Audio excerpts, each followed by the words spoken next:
can do it. There you go. Hello guys and welcome. We're just gonna go straight into it. It's not even gonna be spending extra time here. We are straight into the pugs. This is Valorant PH PUGS 9:10. It's gonna be on a later start, and I think we can get ready to go into our first game of the night. We're just waiting on to see, double checking all of our teams. Gamer, Zidris, Anarzel, Misty, and Zun versus Oshukun, Abyssal. We got Foodie, Venom, and Revenant. So I'm joined by Ghost here. We are going to be getting into Haven. Let me just turn these things on and off, and we should be good to go to get into this game. Yeah, so this is a pretty stacked lineup, not gonna lie, for both sides, considering that. Oh, by the way, guys, hi. Hi. Nice So, introduction of yourself. So yeah, so we have very stacked lineup for both sides, knowing that we both had like very aggressive players here with Zidris and also with Gamer on one side, and then also we have on the other side with Legit Abyssal, Venom. You know, these guys are always in the pugs, even Zun, no? And we also have seen new faces here. Revenant, this is the first time I think I've seen him here. Oshikun, and also Foodie. Yeah, and it really just is going to be a pretty fun one. We're going to be getting into Haven. And hello, guys. Let's get that energy up. We are going to be going for a later session today. I just literally finished a gig right there. And since we were at time, I was just like, fuck it, we'll just go for it. And here we are with Mr. Ghost yet again. So how are you feeling, Ghost? How is it today? Well, it's pretty much like an up and down, you know. But I'm so hyped for this game. I'm looking forward to the matches right now because this will be a I think this will be a very aggressive game. That's why I'm hyped about this one. Can't wait. And if you guys are just tuning on, and this is just our first game, we're gonna be getting started into this one. And if you guys do want to join, feel free to do so. We still got a queue. We're gonna be doing 4 games for today, just a short session for you all on a Thursday night. And I can't wait to see what these games are going to be bringing to the table. As we are getting into Haven, though, it's high time now to get into the action. Good evening, Mr. Shock, and let's get into this match. So, Mr. Ghost, it seems like we are going to get back into Valorant action. And who is playing on what team? All right, so on the defending side, we have Oshikun on Sova, Venom with her Killjoy, Foodie with Omen, Legit Abyssal with the Reyna, and Revenant with Phoenix. On the attacking side, we have Anarzel, Zun on Reyna, Zidris on his signature Jet, Misty with Omen, and then Gamer with Raze. Interesting picks here from both sides. And the first thing I see on the defense is going to be that double duelist with the, of course, Killjoy in. So it's going to be a C-side defense here for Venom. But in the meantime, Gamer already exploding into a big one here onto A side. Oshikun's caught out immediately. Gamer going to be going for the push here and now. And it seems like we are going to get started with a good 8-take here for the side of the Order of the Black Knights. Time to tick. All right, so go ahead. The lineups is very interesting, considering that both running on the defending side, there's no Sage, I think, and then running with a double duelist that has sustain. So let's see if they can keep up with this very aggressive style for each takes. It's up to the Phoenix and the Reyna to protect themselves, but the Misty gonna peek with the rest of the team. That's gonna be the attacking side of the Order of the Black Knights. A very edgy game right there, Mr. Ghost. Gonna be a good start here for them. And that 8-take looking very simple. Gamer actually getting the entry on to Oshikun, opening things up onto the short side, and now Oshikun actually desperate for some kills. Problem is though, he's at 200 pings. He might be playing from another region. Hopefully he can fix that one up. But still though, things don't lie. This is gonna be the first round to take here for the side of Order Black Knights, and they're going for 2 Marshals as well as a Spectre here to keep their firepower up. Yeah, so the thing here for the reason why they took A earlier was that they went too aggressive without even having enough information positioning. Now what's happening right now with the push on the C-split? Yeah, it's just gonna be the garage being taken here, Mr. Ghost, as Zidris actually catching Oshikun there. Doesn't matter if he goes for the sheriff, but he will go down. Zidris, a monster on that Marshal. Gonna be even better with the operator, but Legit Abyssal sees this man dash his way and get that takedown in response. Now looking to go for a last stand. He might be able to get some frags here and there, but no. Zun pushing forward with that Reyna, decides to pop that Devar for good measure. And 2-0 right now. A solid start here for the Order of the Black Knights in our first game. This is the weakness for their lineup. They don't have much falling power aside from the Killjoy. after even if the Sova throws shock darts, they can't stop the rush from the Order of the Black Knights. It is all about them getting in the face of the opposition, and here we go with the Marshal still trying to go for the sing, but Order of Black Knights actually getting a good save onto that money, and here we are. They do have 3 rifles, an operator, and a Spectre in, so even though having to get the hell out of there feels the pressure already, but Sun going in the middle of the double door is gonna get caught out there. Next on the list with a peek, it's a Narzel getting the refrag on 4v4 right now, but this is Haven, guys, and every pick matters here for the offense. Well, especially on the defending side, considering that the attacking side has a Sage for that crucial resurrection, that will come into play very in the later rounds. Oh, and Foodie actually protecting the Sova there. Misty gonna be able to try and go for the push, but full fall there. Legit Abyssal though in the middle right now. But look at this flank here, Mr. Ghost. It's Gamer651 on A-Link. And as Legit Abyssal whips out the knife, he will fall there. Seems like A-side completely open here for the side of the offense for the taking. They will go for the drop onto that spike, but at the same time, Foodie catching out Sidris doesn't able to get his initial operator tempo going, and for now it's gonna be an A defense here for our attacking side. All right, so here's a strong thing about their attack, the defending side, is that they're very good in retakes and attack as well. And it just feels that anything can really happen in a setup like this. Gamer651 though hopping on the round, using his mobility to take a different angle. Now it's 1v1. Can Gamer actually clutch this? This man has been always in the highest ranks in the Valorant PH community. And when Foodie tried to play the smokes, he will get caught by Gamer. That's 4 in a row, and it looked so easy there for the defense for a while. But Gamer says, no, I will get 4, open up A, and make sure that we will win this round. They should be they should be able to find ways to actually stop that very explosive rushes from both the attacking side, and also have that that mental awareness of watching out for Gamers flanks.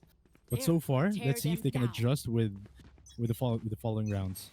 Yeah, we'll find out this is going to be working here, as here we go again. It's not time for the paint shells, but it seems like a peek going to be in order here for Revenant. He's trying at the very least to make sure that he can get an angle on, but unfortunately, he cannot push here whatsoever.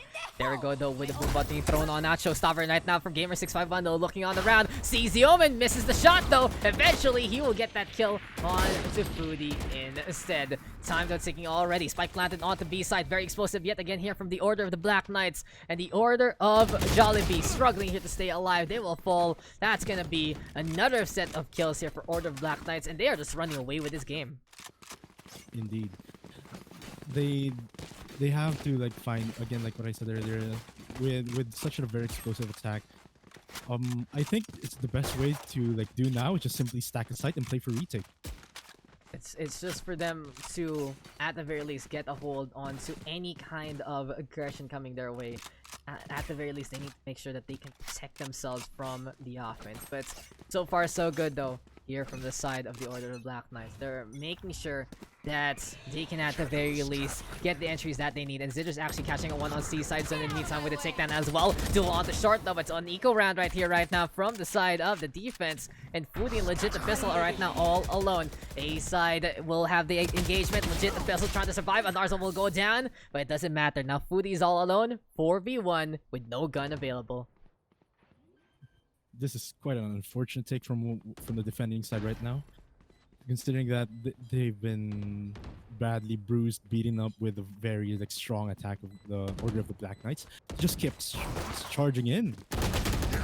No stopping whatsoever, keeping on with the pressure, and Sidris will wrap things up. Interesting to see him on the Vandal so far, but hey, he's making it work and more. So 5-0 right now. Any thoughts though into this game? Why is Order of the Black Knights running away with this whole match? You know, it's the aggression. They're all either initially stacking at one side, and then depending on the picks that they will get, they will either have one guy do a flank just to create pressure on the other side. But considering that the initial push is always taking picks, the defending team has no choice but to counter aggress this. Yeah, it's just they have to answer back immediately, and Legit Abyssal actually getting one. Revenant in the meantime going over to the double doors there, and he's gonna wrap things up on to the grass along the way. But Citrus right now still going for his battle practice. He's gonna go for a dash on out. Can he actually catch out Legit Abyssal here? Here it comes the peek though from the Reyna. And that is that 1v4 this time. The shoe is on the other foot, and Gamer, he has to play it clutch again if he wants to get this win. Indeed.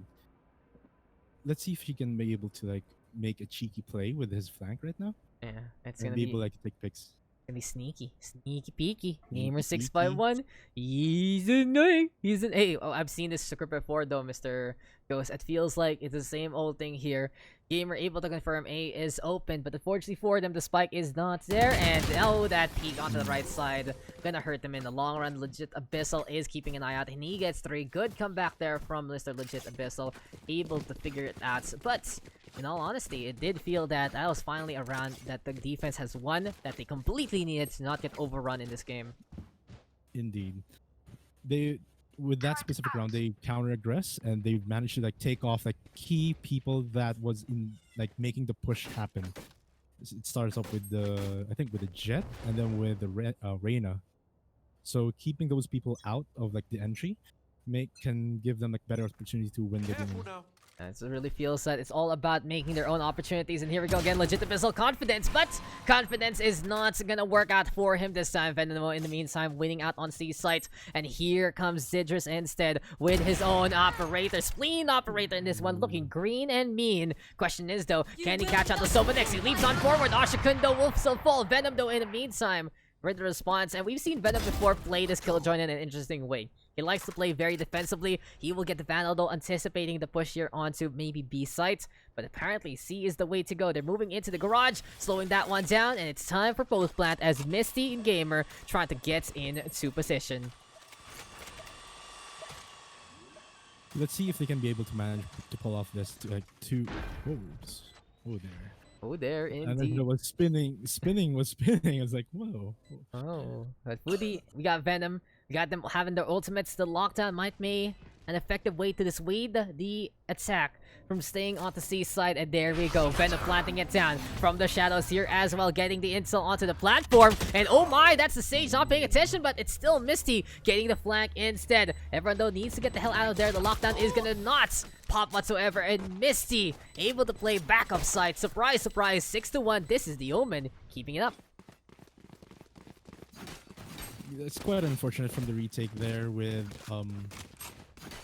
Foodie, considering that the TP was he finished the TP, but he didn't notice that the Omen was on his left.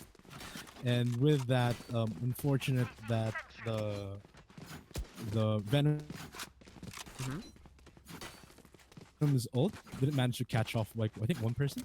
Really like didn't really help in that specific round. I really feel that if there was only a chance to actually protect that lockdown and punish anyone pushing, that could have been a lot better. But Zun apparently already with the first kill, and Misty also gonna get on the board. Double doors being protected by Revenants, and it's Venom going over to heaven, but someone is down below, lurking into hell instead.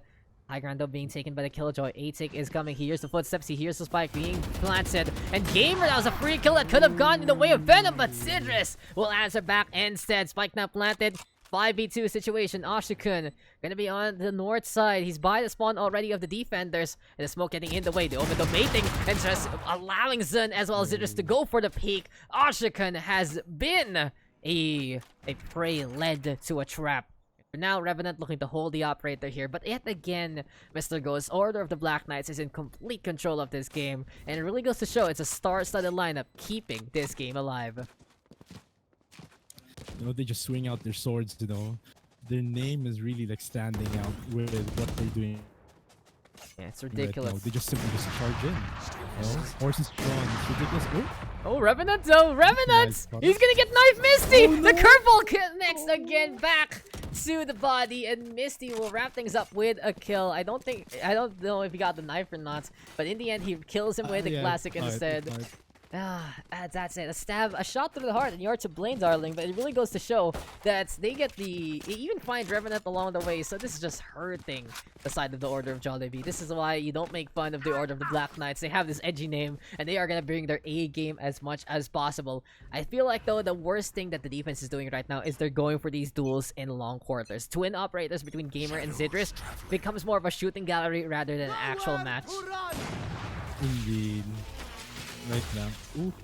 Gamer gets tagged by one of the soloists. Yeah, he's looking for it. Oshikun will be able to get some damage there, but Misty and Gamer gonna get one apiece again, and as quickly as this round starts, it's gonna be kill after kill after kill, but Legit Abyssal able to infiltrate, going for a little bit of the shots onto Zidris. There we go with the leer. Not gonna happen actually, because Zidris is gonna be in position. But for now, with the Sheriff in hand, Venom trying to line it up, but Zidris is still alive. An 8-1. This is looking to be an absolute wash into this match. They're just running with all of what they can. This aggression is too much for the defending team to handle right now. I think Jollibee is calling them out again for this one. Oshikun really struggling. Seems like his internet is A-okay though, but he's at 0 and 8. Revenant and Legit Abyssal leading the charge on 5. And it does feel like everyone since on a negative ratio, they're struggling to really do anything in this game. But finally, the buys are in order. We will see the duel again. Zidris looking to go for the Pokemon to see, but apparently it's not going to happen. Gamer though gets thrust in the middle, and Revenant will get that shutdown. Really good shot there. Legit Abyssal also going for the push onto doors, and apparently it's all about the aggro and Misty teleporting in front of Revenant. This is when the defense is able to figure something out. It's when there are big mistakes here from the side of the Order of the Black Knights. And now Zidris is all alone. It's up to him to go for the 1v4. I think they went on too overconfident with that specific push. Gamer just went all in, considering that he has an ult. But then again, they didn't expect the bait from Foodie to come out. Surprise, surprise, and just pan out, and I like the TP in front of the operator. It's like, oh, you're gonna go here. Hello, good sir. Would you like to die? Oh, may I take your order? One bullet with the operator. Sounds good. That'll be your life, please. But Zidris right now looking for the lineup. He aims it at Legit Abyssal instead, flicking it over very, very slowly though. And in an instance like this, it's gonna be Zidris instead, keeping an eye on another side. After that one kill, it feels like the defense is like, okay guys, we're playing for time. Never mind. We're done. We're done with this game. Yeah, we're Oh, and Oshikun. quite unfortunate for Zidris. He did it. Opportunity knocking on his door, and he is just gonna be now able to do it. Yo. Now they have a triple ops, dude. Now let's see if they can be able to like defend with this much of firepower, and that hold all that angles. The retake will be hard, but then again, if they can stop that push, they don't need to retake. It's just all about figuring something out. All about looking to make sure that if this is the way to make things work, then might as well go for the operators as much as possible. But Foodie throwing down some smokes here and there to cover up the approach. In the meantime, though, Oshikun goes down to the hand of Zidris. Legit Abyssal going playing by the doors again, trying to peek, but Misty having his own operator, and it has become a 5-up affair here from the side of the Order of the Black Knights. Apparently, the Black Knights are brandishing some black operators there, and Foodie jumps in the air just to die. Gamer will get the headshot. There we go with the second one, and Revenant now having to deal with everyone else on the other side having that sniper. Spike though planted. A difficult degree here for the side of the Order of the Jollibees. Op versus op. 1v5. Let's see if we can pull Miracle from here. Hey, guy can do it. It can't be that for Revenants, but that's gonna be that. Another quick victory here for the side of the Order of the Black Knights. 9-2 our scoreline. Zidris with 14, Misty with 13, Gamer with 12. Feels like these guys are competing for the best kind of score here. And on the other side, we will get rifles from the defense. But this is the last round in this half, and it feels that this has been a runaway onslaught here from the Order of the Black Knights on the attack. Indeed, like right now they're just gonna go for the firing squad. You know, they're not even bothering to pick up the spike. It's ridiculous. It's just ridiculous in how they're dominating every single matchup that can happen. But here we go again. We hear the shots look to sing, and time gonna be absolutely ticking as here comes the hunt on forward. Legit Abyssal though with that judge. He will get that first kill. Goes for the Leer right now and pushing on to Zindris. But how the hell did Zindris get that shot to connect, Ghost? I don't even know anymore what this man is all about.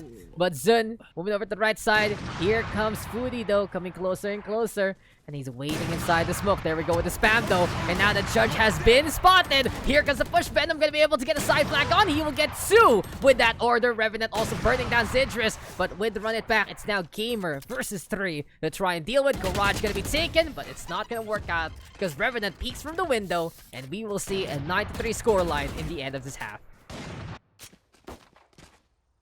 Now they're with the side switched. Let's see if they can be able to like match the aggressiveness, considering that they also have a very aggressive comp, including a very good post plant with their own Killjoy. Hopefully they can get back from out of this deficit. You know what's ridiculous here, Ghost, is apparently they still haven't fixed the bug where if you have two Reynas and they pop out Empress and you look at them, the whole screen becomes dark. How have they not fixed this? Rito, please. I don't know. Rito, please. Maybe it's because I think it's because we never see Reyna. So if you guys can send this to Riot one day, because we've been having to deal with this for quite a while already. For now, though, Order of the Black Knight's gonna be on the defense. It's an A-stack push here on the side of the Order of Jollibee, and it seems like the plan of action is to just run A, but everyone else is running over to the spawn, and Oshikun is AFK there, gonna get taken down along the way. Misty gonna be looking to lead the charge alongside, of course, the Sage of Anarzel, who's hungry for some kills, and now the attack becomes the defender. There we go, though, with a Nanoswarm, and Venom cannot handle all those bullets, but at the very least, the Nanoswarm will get one. 4v3 right now, everyone's stacking onto A long, and that's gonna be the Boombot looking to make it at Cloudburst in order. Here comes Misty now, keeping an eye out on the short, but no Revenant is there by the box instead. Still though, the running and gunning crew of the Order of the Black Knight looking to stay alive, but Revenant moves on forward, just gonna anticipate the bullets of the Frenzy running on at, and that is that. The 8-tick is good, and the Order of Jollibee stays alive in this match.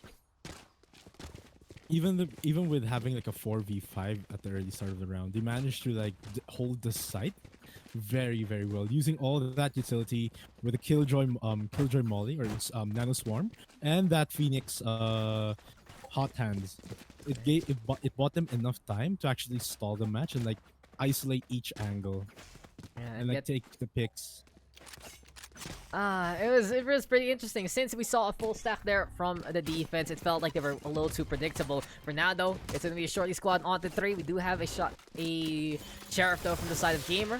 Narzel, though, in the meantime, backing on out. He's playing a little bit more on the eco, throwing that at Storm, though. And with the Leer peek, Legit Abyssal will save Peekaboo and get that takedown. Question is, though, with Oshikun hanging back all the way here, they do need to plant that spike. And Revenant, though, catching out soon. He's quite low, but apparently the Phoenix can heal himself with the flames. And now Legit Abyssal looking to fight against Gamer in the front lines. Okay. 1 and 2 and 3 all around. Legit Abyssal just staying in the front there, Ghost, and now with Zidrus all alone, he can use his mobility to make that shorty count. But for the time being, I think the best thing he can do is actually steal a gun away from the opponent. Indeed. Oh, sneaky. Oh, and Foodie got the short end of that shorty. Yeah, and he's just got feasted on. Unfortunately, Legit Abyssal will get 4 as the Sheriff is in his clutches now. And this is a good comeback here from the side of the Order of Jollibee. They're looking to, at the very least, get some tempo into this game. But playtime is over because Zidrus decides to whip out his Operator. And everyone else on the defense here going to be buying some rifles along the way. Question is, though, how will the attack respond? They did go some buys. They will have some money right now. Will they be able to get the proper 8-take again, or do you think something's gonna change here, Ghost? I think if the Order of Jollibee manages to keep up the tempo right now, they can basically run away at least for the next 3 rounds in terms of ecos. And if they lose, and if the defending team manages to lose this, they will be down for at least like the next 2 rounds.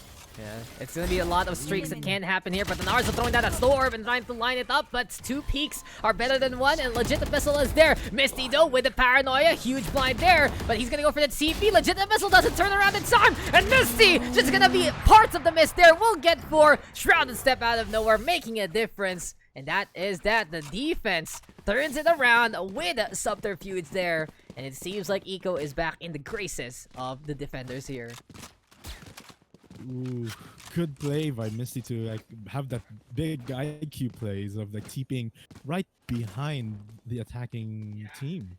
Managing to call off guard like three people. I think he got 3 there, 4 in total for that round. And overall, it was just Misty again being part of the shadows there. 18, 17, and 12. Gamer lagging on behind, but it's now Legit Missile trying to keep up his own tempo. And with the judge, he executes it just on the spot. Unfortunately for him, though, Zun is there to go for the peak. Revenant disengaging, and Gamer with a backstab at the right time. Really good call there from the defense to help one another, because that dismiss was so very easily read. Oshikun, though, hanging on around. Venom gonna be sticking around as well, defending on the attack here. And maybe just maybe lines it up onto Gamer. Gamer though with a better peek along the way. And now it's 1v1 between the Rays as well as Sova, as everyone else trying to come on back. But Gamer with the perfect paint shells there. And we are up by 6, 11-5 our scoreline. Now they've been now the defense now playing offense somehow, and it managed to call off guard the Order of Jollibee.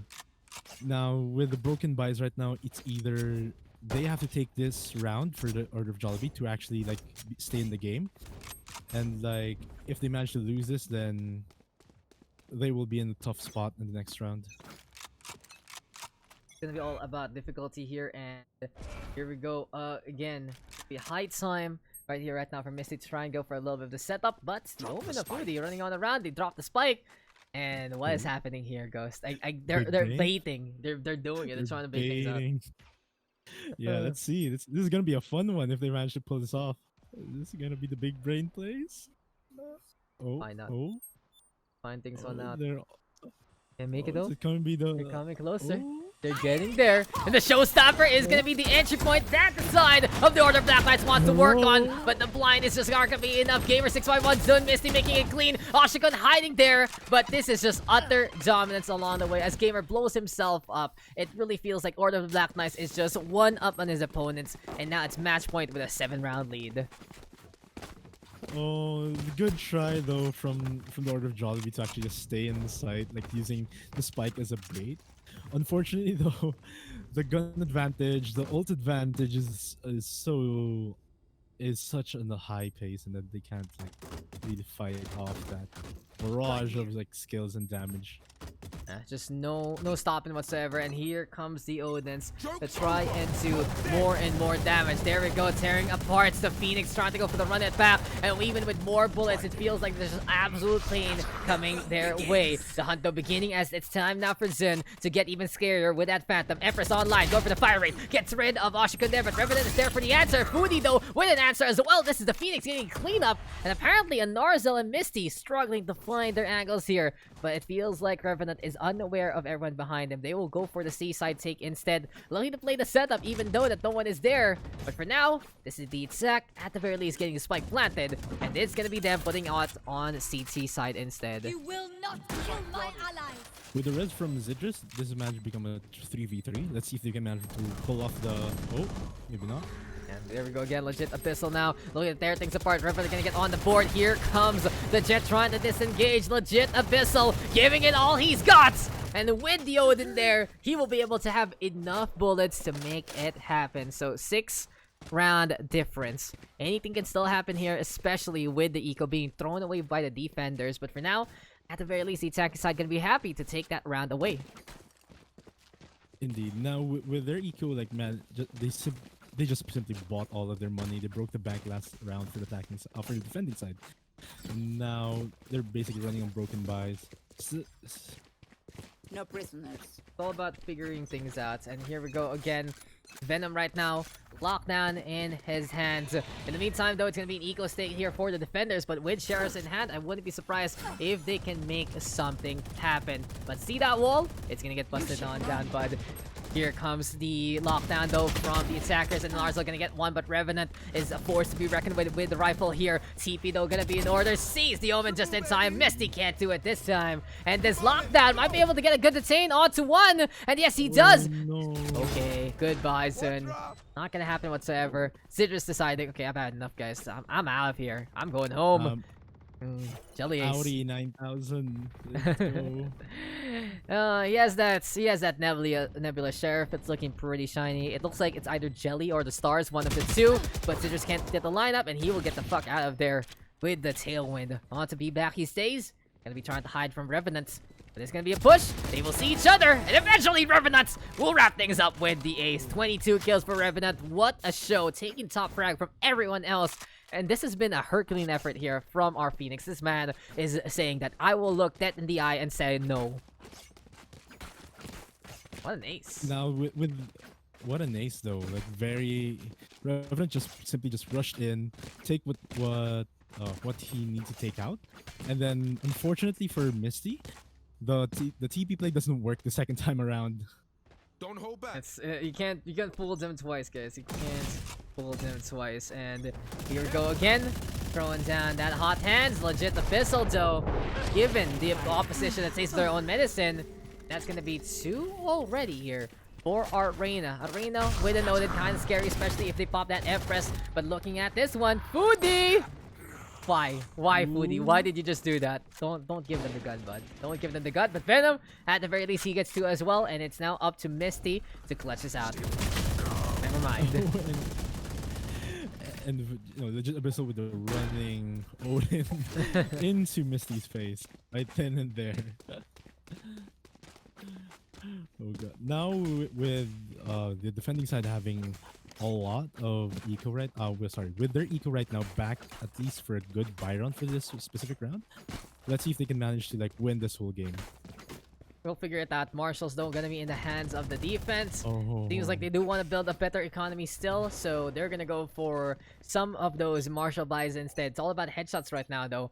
We'll find out if it can actually fly, as this is Misty keeping an eye out on the window. Here comes Dundo, wanting to play closer and closer. He's trying to go for the scope on in and gets a shot onto the back of Venom. He's even going for the capture orb right now, just trying to anticipate the Sova going for the peak. But here comes legit Abyssal, but never mind, he will still fall. The disrespect here from the defense, going for the push with Marshall's in hand. Fui though trying to hold the line. He gets 1, he gets 2. Revenant also gonna get on the board. And what a last stand here. Gamer 651 hopping around. And now it's all up to a Narzal to hold on to C-site. 8,000 DPI on all the like. Question is though, can he get the shot on? No scope doesn't connect. Here we go though with the wall. And time gonna be ticking because that Odin can shut down any kind of barrier in front. One headshot can do it. It's not gonna happen. And 9-12. It seems like the Order of Jollibee trying to go for the comeback after the Order of the Black Knights is just playing around with this game. Oh, and I think this is the climax of this game, because look at the weapons of the Order of the Black Knight. Everyone is, I think, planning to buy an op. Oh wait, no, yes, Zun, no, do it. You're the only guy who doesn't have an op. There Operator you go. time. It's time to make these operators work, and we'll see. We'll see how this is gonna go. On the other side though, Foodie gonna have his Odin yet again, just trying to go for the spam, but Citrus says, guys, you only need 1 shot to make a difference. Here comes the Hunter's Fury though, looking for the lineup. Does he actually catch one out? Citrus will die there, and Ashikan is hiding in the corner, gonna allow him to still stay alive. Legit Abyssal though, the spam keeps on keeping on. We'll find out if this Reina can make a difference, as the Revenant's gonna be on the side yet again. Here we go again with the Vandal getting the shots this time. And it's been a good rifle gameplay here from Revenant, but Gamer still holding with a Narzal, actually walling off a main. And he is just gonna be looking for the resurrection there, looking to keep things alive. Gamer though with another kill there, and the defense having the advantage so far. Oh no! Oh, And that's it. That's it. We can call it there. Gamer651 makes this a decisive victory for the Order of the Black Knights. And this is what happens. And if a Drap goes that way, it's a ridiculous way to go about things. There you go. That's going to be a first win for the Order of Black Knights. GG, well played to both sides. Revenant, though, really trying to carry his team in so many ways. And you cannot count out Revenant at all with that rifle, right? He even got an ace along the way. Was a pretty fun one though, and in the end, it was just the whole stack though of the Order of Black Knights doing all their jobs together and winning that whole game out. Indeed, you know, again, we expected the show And indeed, it was from round one to the last round. Everything is good. It's a rush. The rush indeed. And that's gonna be game number one, guys. It's gonna be a quicker pug session here, I believe. And Ghost, I think you can stay naman if you want to for the next game as well. But that's gonna be that. Interesting turn of events though, in all honesty. And that's all I gotta say is all I gotta say is it was just the mechanical skill difference in all honesty. But Yeah. we still got another one coming our way. We're not done yet, and we will see if the next teams can give us another kind of show. But it was a pretty funny one. There was some chances though Indeed. from the side of the Order of Jollibee, in all honesty, so you can't really go wrong with that. But our next map, I Yeah. believe, will be Bind, and it's SMOA versus SM Clark. Okay, what are these SM shills doing here right now? Ikaw goes. What's your don't favorite know. SM place? Where do you like to go to SM? What branch? Well, for me, it's been Mega Mall. I've been like an Ortigas guy, and Mega Mall has been always near and dear to me. Unfortunately, the Clark and Moa, nah, Nah, too too big, far. too big, too far. It's kind of with the traffic before. Nah, too lazy to go. Yeah, thanks for the love, guys, and thanks for tuning on in. I know it's a late start. I had a gig for quite a while today, but here we are here. We'll get a few games going into this one. And of course, if you guys do want to join, I still think that we will be able to get some queues up. Just ask the mods, and they should be able to hook you guys up into this game. Just hop on in. It's all about fun. It's all about making sure that you can enjoy your time here in the Valorant PH community. And there's gonna be some more special things coming your way very, very soon. We'll keep an eye out though, real quick. We'll look into a few things. Gonna just double check the teams here. We have who's coming into this game. Why is the Narzel back? Why is the Narzel back, Ghost? Why is he here I again? don't know. I don't know too. He's gonna haunt. He's He's gonna haunting haunt it us. again. Yeah. He's haunting We us. got Candy, Zek, Sleepsy, Fetish, and Shmeni versus Mayatas. Godly Kid, Godly. Kinger Winnel, King, let's just call him King Strike. Is that supposed to be Strike? Tama ba to? Wait lang, AO guys. Strike? Oh, King R in an AO Strike. I don't Where's AO Strike, I think. where's Juker? Where's Juker? Oh, Jupiter. Where's Juker? And what's this? Phased.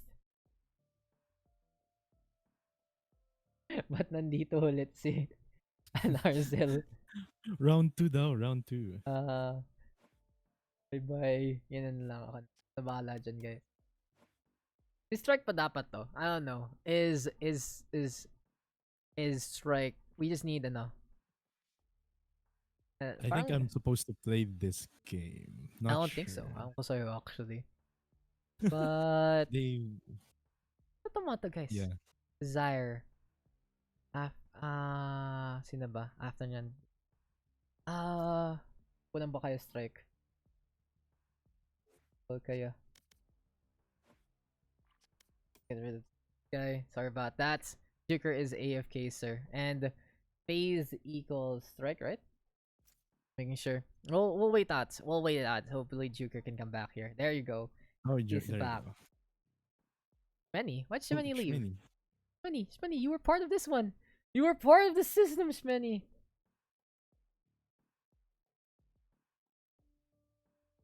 Joker is kinda AFK. Where's Shmeni? Wait, is Strike, are you phased on Discord? Gotta make sure, guys. We gotta make sure. We just gotta double check. We just gotta double check here to make sure. Is AO Strike phased in Discord? That's pretty much it. All we need confirmation on, and then go into our next game. It's gonna be game number 2. We'll be going over to Bind, and yep, okay, sounds good. Arden, wait, oh, I'll check some servers real quick. And Tokyo, nope. Okay, Dick, your ping is really Oh, bad. Zek. Really bad. Oh, Kinger though. He can actually go to 27 ping here, so maybe we can do this one instead. Give me a sec, guys.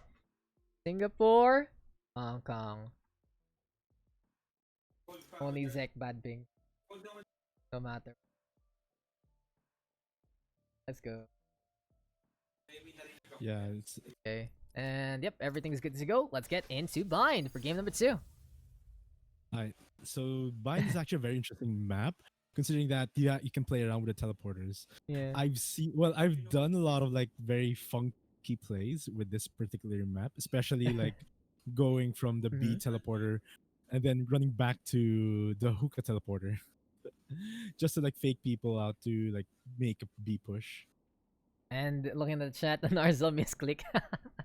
It's okay. I'm just making sure that we have the right people. I love your aircon, Daks. What brand is that? Panasonic. And it's okay. It's okay. You just hop on in. It's just like we have a queue in order, and we don't want to, stifle the people who was waiting for it. And thanks, Bulgogi, for the simp in there. Love you too.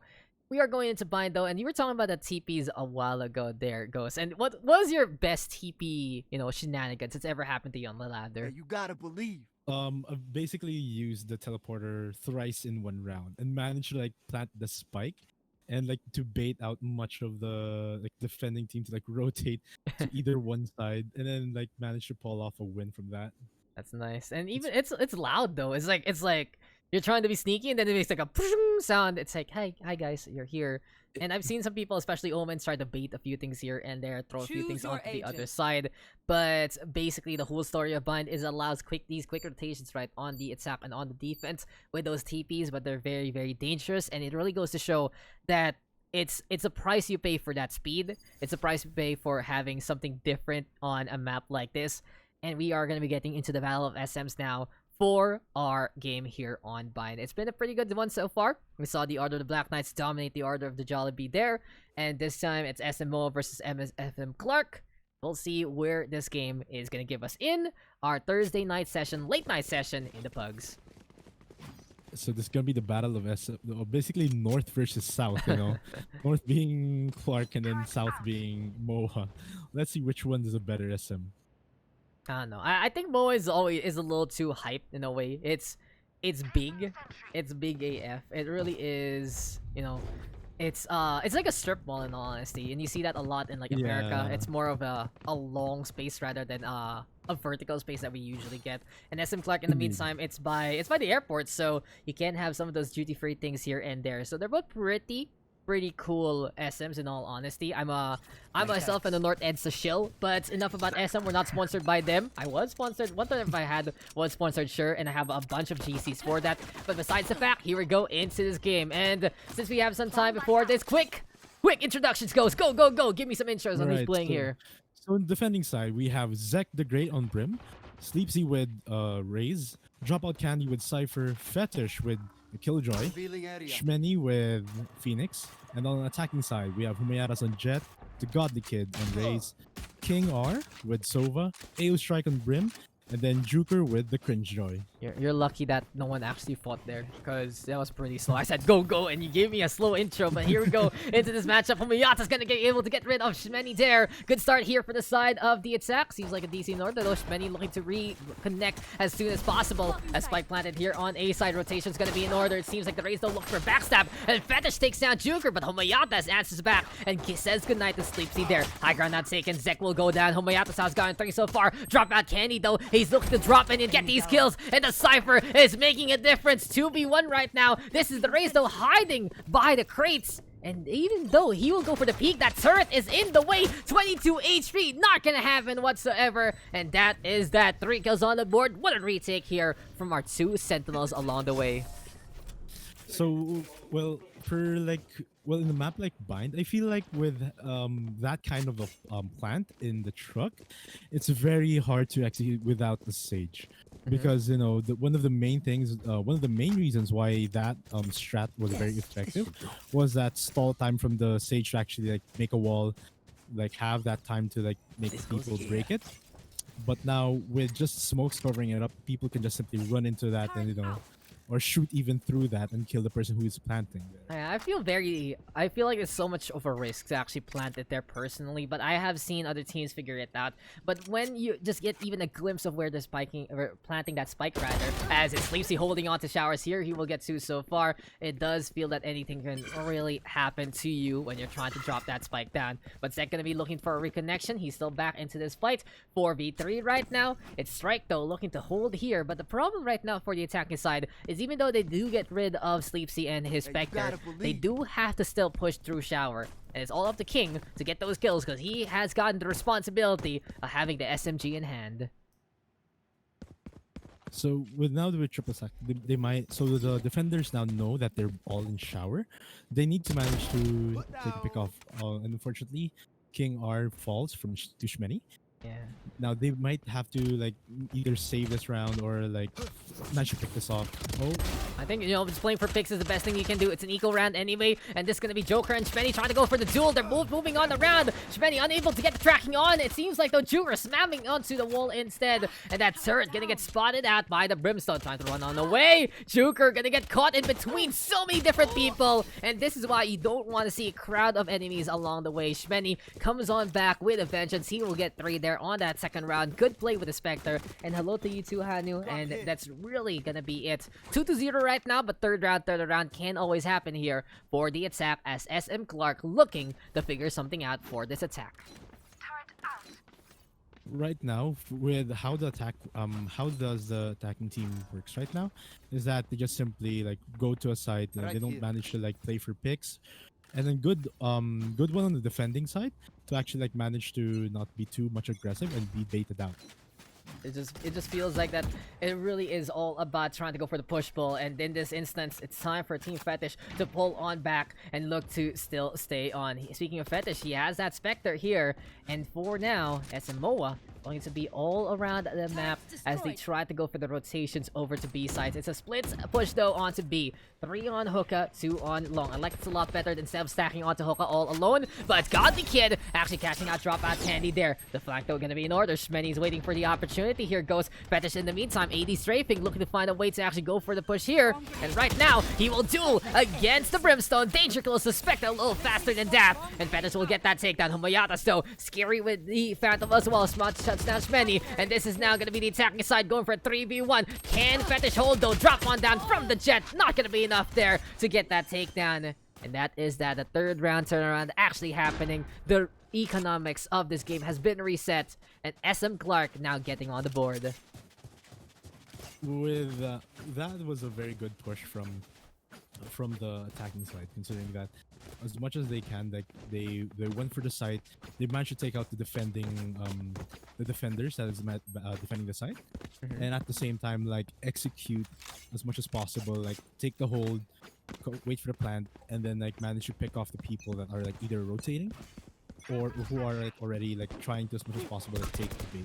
Yeah, it's just all about trying to get the answers there, as here we go, Humayata's actually going for a quick little tailwind along the way. Still, though, fight isn't over yet. It has just gotten started as Zek actually catching out King there by the shower. High ground now being taken. Humayata's trying to stay on top of the crates, and maybe, just maybe, with the flights here from the race, he can't help out, but Sleepsy, no, he holds the line. He's going for his own flight affair. He gets the blow up onto Strike as well, and now that's gonna be the Killjoy, unable to get the initial shot. Juker will fall 4 in a row. The Cubby hold is strong here from Sleepsy.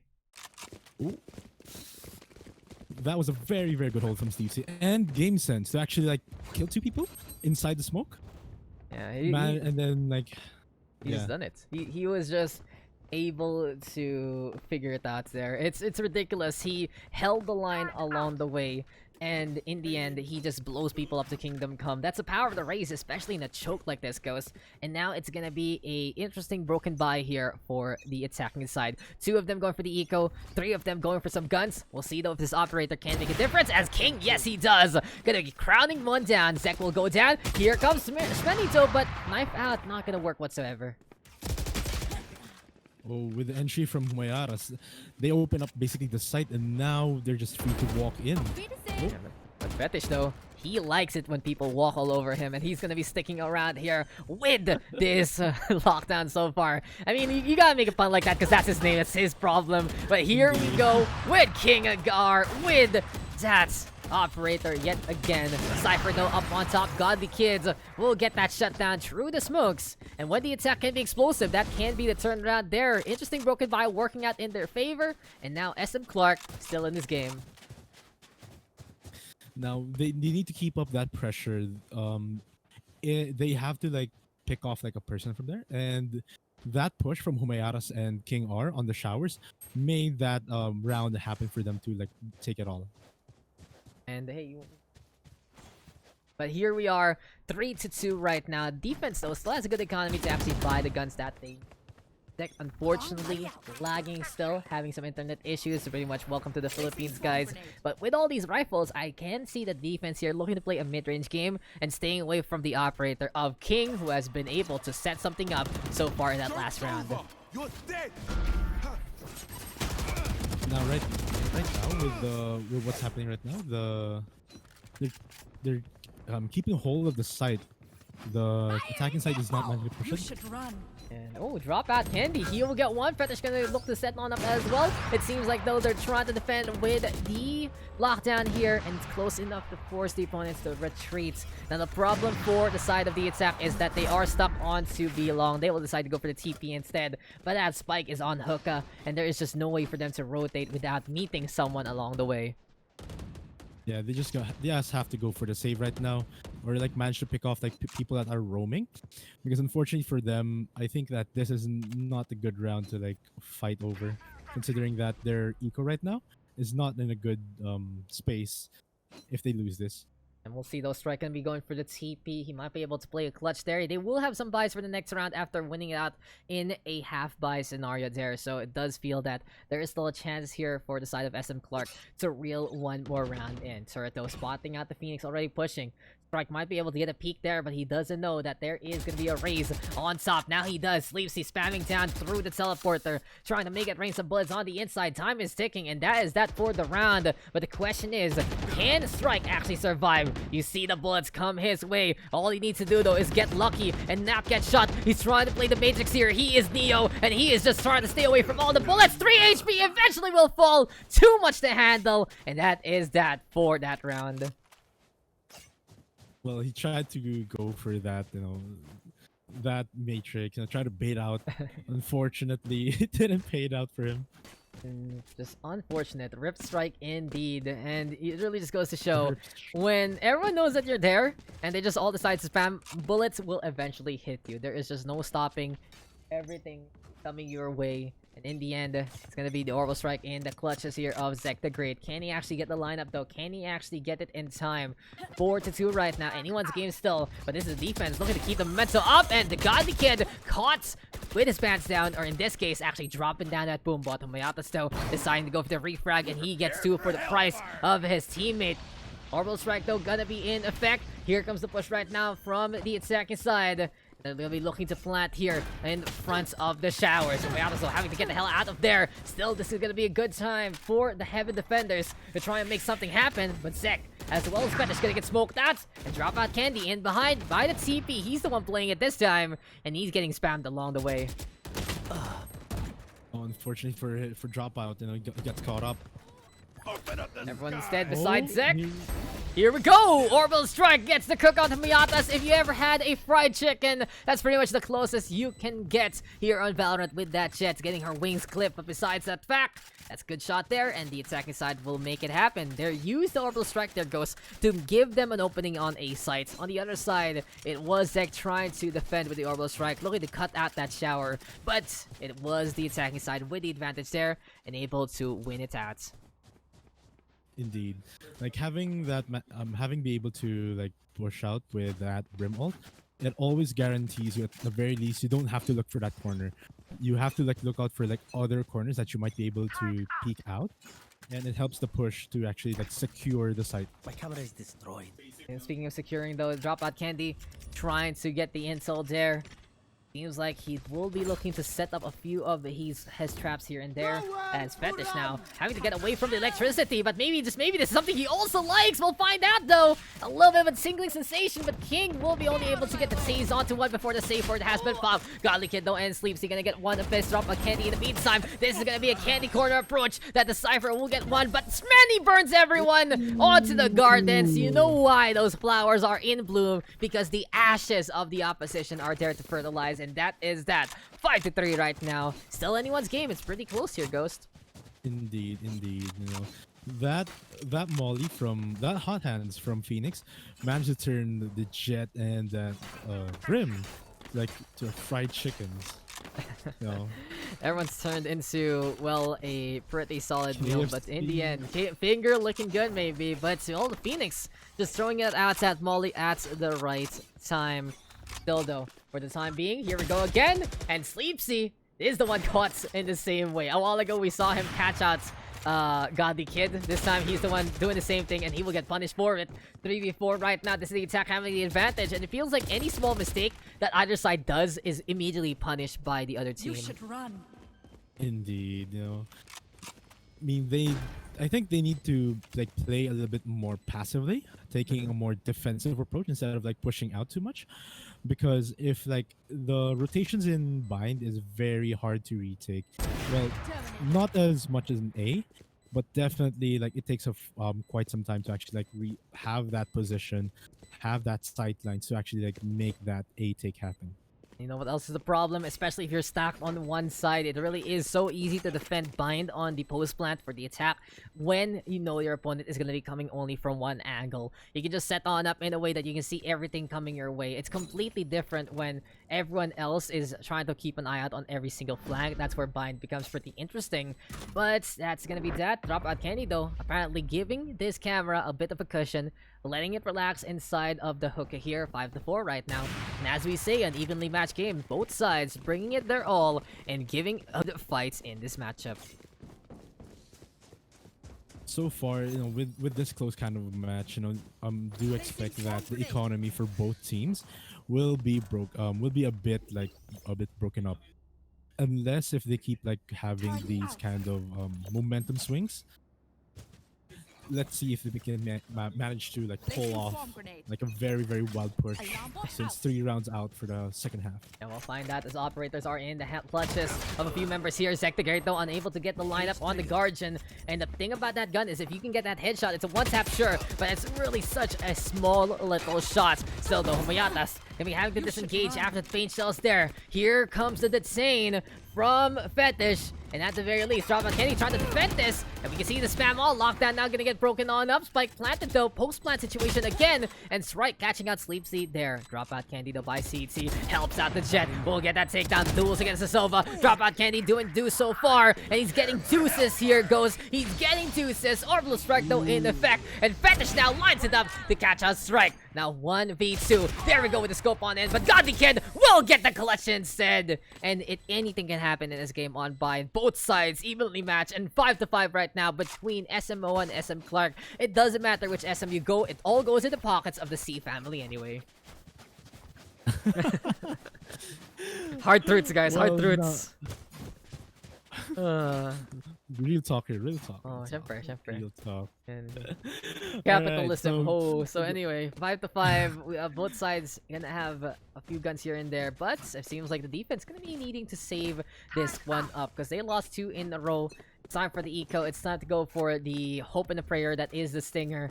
But that shower is getting taken really well, and I like the fact that the attacking side of SM Clark likes to take shower. They make sure that they're coming in from 2 flanks. They're coming in from every single angle. For now, though, it's a Cypher here of Drop Out Candy as well as the Killjoy Fetish. Really try to use your utility to the best degree, but now it is going to be that run it back. It's going to be difficult, though, for Shmeny. He's caught inside the TP. He will go for the hot hands. He's trying to avoid the shots, but King is there to keep the pressure as well as the spam on. Starts saying hello, and Split Push is continuing with Drop Out Candy, though, coming closer near to the shower entrance, and it's now time for the showstopper. Interesting use of the utility here from the side of the defense. They're trying to even up the odds here, Ghost, with their ultimates as well as all what they can bring. But here comes Godly Kid as well. He will try to go for Drop Out Candy. King, though, he will get 4 in a row, but that was a costly round for both sides. Indeed, you know, nothing was lost. Everything got lost there. You know, ultimates, basically economy. Everyone got lost in terms of whatever skills that they have, and unfortunately, the defending team didn't manage to like pull off that round. Considering that it was a very good eco round, though. It's just basically time to throw it out and really work that in that way. They tried to go for ultimates on both sides. In the end, though, the attacking side still with that gun advantage making a difference. And now it's going to be rifle versus rifle. Shmeny, though, did you forget to buy armor, good sir? Don't forget to buy that Kevlar. Make sure that you have extra HP effectively. Still though for the time being, drop out Candy. Fetish looking to hold on to A site. They felt like they needed the Sentinels here to reposition. It wasn't just a special round there, but Fetish actually holding on to Labs. Gonna get that first kill. Here we go though with the Hunter's Fury. King trying to line it up, and goodbye to that Killjoy caught in the crossfire. 4v4 right now. Rotations in order, but look at this. Many decide to push on forward, playing the aggression by the cave, but Godly Kid will line up and get that takedown instead. Quite unfortunate for Shmeni to like manage to not be able to kill one, considering he had a good angle to flank there. So now with the rotations now on B, it's very hard to retake. But Sleepsy though, oh, managed to 1-2-2-2. Now it's time for Dropout Kenny to try and manage a few things there, but King and Godly Kid seems like the positions here goes pretty effective so far for this B take. Flight. indeed. It could have gone the wrong turn there, considering that from 4v2, 4v3, it became a 2v1. Managed to taking out 2 of the attackers right then there on the push. So again, still the Cypher trying to get in position. Blast back to surprise, and hello good sir, may I take a peek? And that is that. SM Clark taking the lead out of nowhere. SMOA unable to really make their defense work, even though they had that Cypher and the Killjoy. They won 5 rounds, sure, but it was still a good amount of momentum. And now with side swap, I feel like SMOA is gonna be in a precarious situation compared to what we saw on that first half. Well, I think I'm not counting out the attacking side right now, considering that they all have a very good like lineup as well. For Zek, I played with Zek before, especially with his Brim, and he's very cheeky with his Molotovs, and very good usage on his ultimate, especially on post plants. So better watch out when the post plants come in with both skills online. Here we go again. So that post-match situation gonna be a big factor, especially on how when the attack here is able to set up on the defense. But speaking of the defense though, it's Juker still with the Killjoy so far. Smokes are down though. There we go with the Blaze. And it feels like bullets are coming, but Humayatsa's caught trying to dash on the way will still fall. Manny, no fear here. He wants to go for the push. He's gonna take a risk and he's gonna take a chance. He will go for the flank here and now and is beaten back by the Killjoy. But a beautiful flash there with a curveball. Lines up to get the headshot on the Godly Kid. Perfect flank here for the Phoenix, but the Boombot says hello and goodbye along the way. Strike will get that takedown. 4v3 postman situation is a go. Facials though thrown on that. Strike has to get the hell out of there. Utter chaos onto Ace so far goes, but everyone reeling on back, buying some time, and Sleazy now going for the peak, but Fetish is there to get that takedown instead onto King, and for the time being it's just our side here for the defenders. Here's a good thing about this particular spot though, like with that kind of a plan. In terms of like the post-plan situations, the attacking side can be able to like post up in a very tight space, very open for like refrags, for crossfires, which makes for the defending team a little bit harder to actually take out each and every individual from the attacking side. It seems like though the attacking side here getting the momentum, so this is pretty good here for Team SM MOA, because we had the worries that they're running that double sentinel and they actually set up in a way, and they do so. For now though, it's a bulldog here for Zek the Great. We will have the Spectre though in the clutches of Shmeni, and those are going to be the 2 people you'd expect to get those kills. Good setup though from the Killjoy, but Juker cannot wrap things up to get that kill on the Shmeni. This is the Phoenix though, able to go for the heals, throwing down that Blaze. You're going to be hiding on the Cubby so far. Time though ticking, spike planted. It's going to be 2-prong attack, 2 from TP, 2 from CT. Okay, with this kind of like post positions, it's It's very difficult, right? Falling. And oh my god, Humayata still actually getting a flank on. He gets 3, but Fetish will wrap things up with that turret. And for now, it's the Brimstone sticking around by the elbow. Can he actually get that kill? Camera watching that Molotov actually fall. Good lineup there from Zek the Great, knowing exactly what to do. But eventually, there we go with the peak. The Stinger gets into the clutches yet again of Drop Out Candy. But AO Strike is like, okay, I'm done. I will save my absolutely nothing on my arsenal. But at the very least, I will survive, live to tell the tale, and the attacking side will tie things up. 7-7 right now, our score. Alright, so that with both teams being equal in terms of like rounds and also like in terms of like how they push, it will be interesting of how the this game would swing into one team, because right now it's a very, very 50-50 toss coin. You know, it's either you get lucky with your shots, or like an opponent like makes a mistake.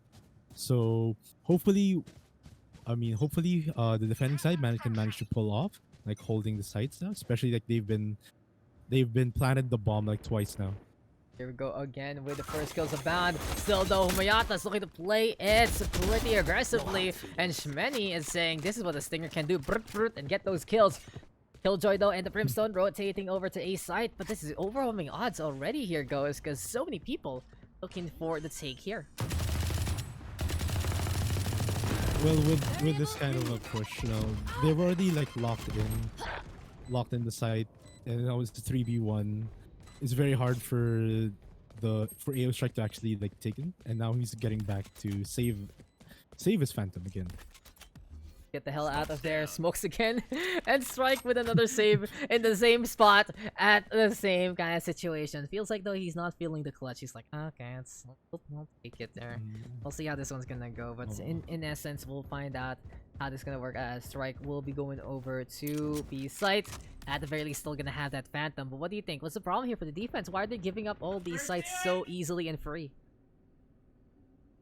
Well, for in this particular matchup, you know, one of the interesting things for the attacking side right now is that they have double sentinels with the Cypher and the Killjoy. This ensures that any flanks will be able to be spot on by both of them, by both of their skills. One on the sentry bot with with Killjoy, and then with Cypher with its tripwires. So it's for defending side, it's very hard to like do a flank like what the previous team was doing before.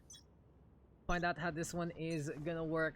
As here we go again. This is gonna be Cypher right now, looking to hold here by the A sites, and in essence, we'll look to see a B take here with a split push. A little bit of a lurk here from the Cypher. For now though, this is gonna be Juker trying to keep an eye out so far.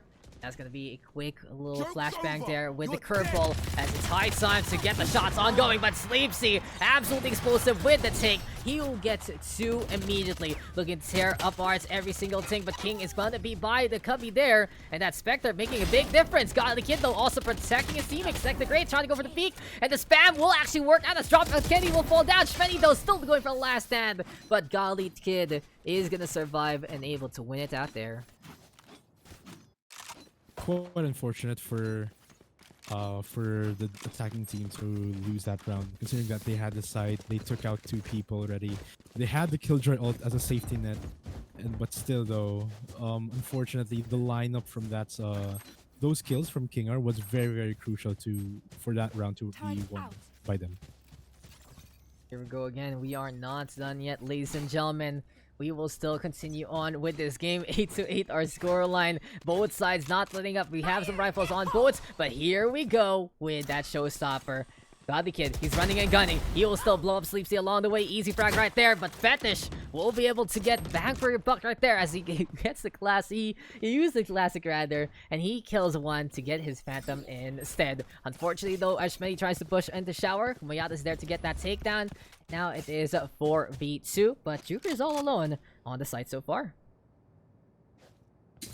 Well, considering that the Killjoy is the only person right now in the B site, Juker, hey, can't go wrong with that. He's just able to do it. He's just able to hold. And 9-8 our scoreline. What a clutch though from Juker. Indeed. You know what? For right now, the attacking side need to like slow down the tempo, try to play for picks. You know, they know that they're not aggressing that much, but at the same time, the way that the defending team right now is positioning themselves is very, very aggressive in that it's very open for like peaks, especially in A short. It really feels that anything can be happening every single time, especially with those peaks as you said, but King is the one peeking onto long, and goodbye already to Fetish there. The operator difference has been something King has been using so far in this game. Still though, that's gonna be the Aris tearing him apart. The machine gun just keeping the shots on, and Zek will get that takedown. Interesting though, it's a very early lockdown, and this should pretty much confirm that this is going to be an A take instead from the attacking side. Rotations to be coming this way though, and we'll find out if this can be SM Clark answering back. Never mind though, Humayatas from above, he gets two with that lineup, and one tap for each player, and Zek gonna be doing the same old thing. That's 3. Ooh, nice shot from Zek there to actually manage to take out the raise, considering it was a very like unlikely position to be there. And now with Joker being in heaven right now, seeing that right now, either he needs to clutch this, manage to take out the Cypher, and at the same time run and find the Brim to actually deny the post plant. Indeed, and here we go though with Joker get caught. A while ago he was able to play it clutch. He might be able to get the half there, but look at this! Zek the Great again with the molly, getting the lineup at the right time. Drop out Candy will get that takedown, but this is impressive here from Zek. This guy knows how to play his Brimstone. 9-9 right now, and this game is going all the way here.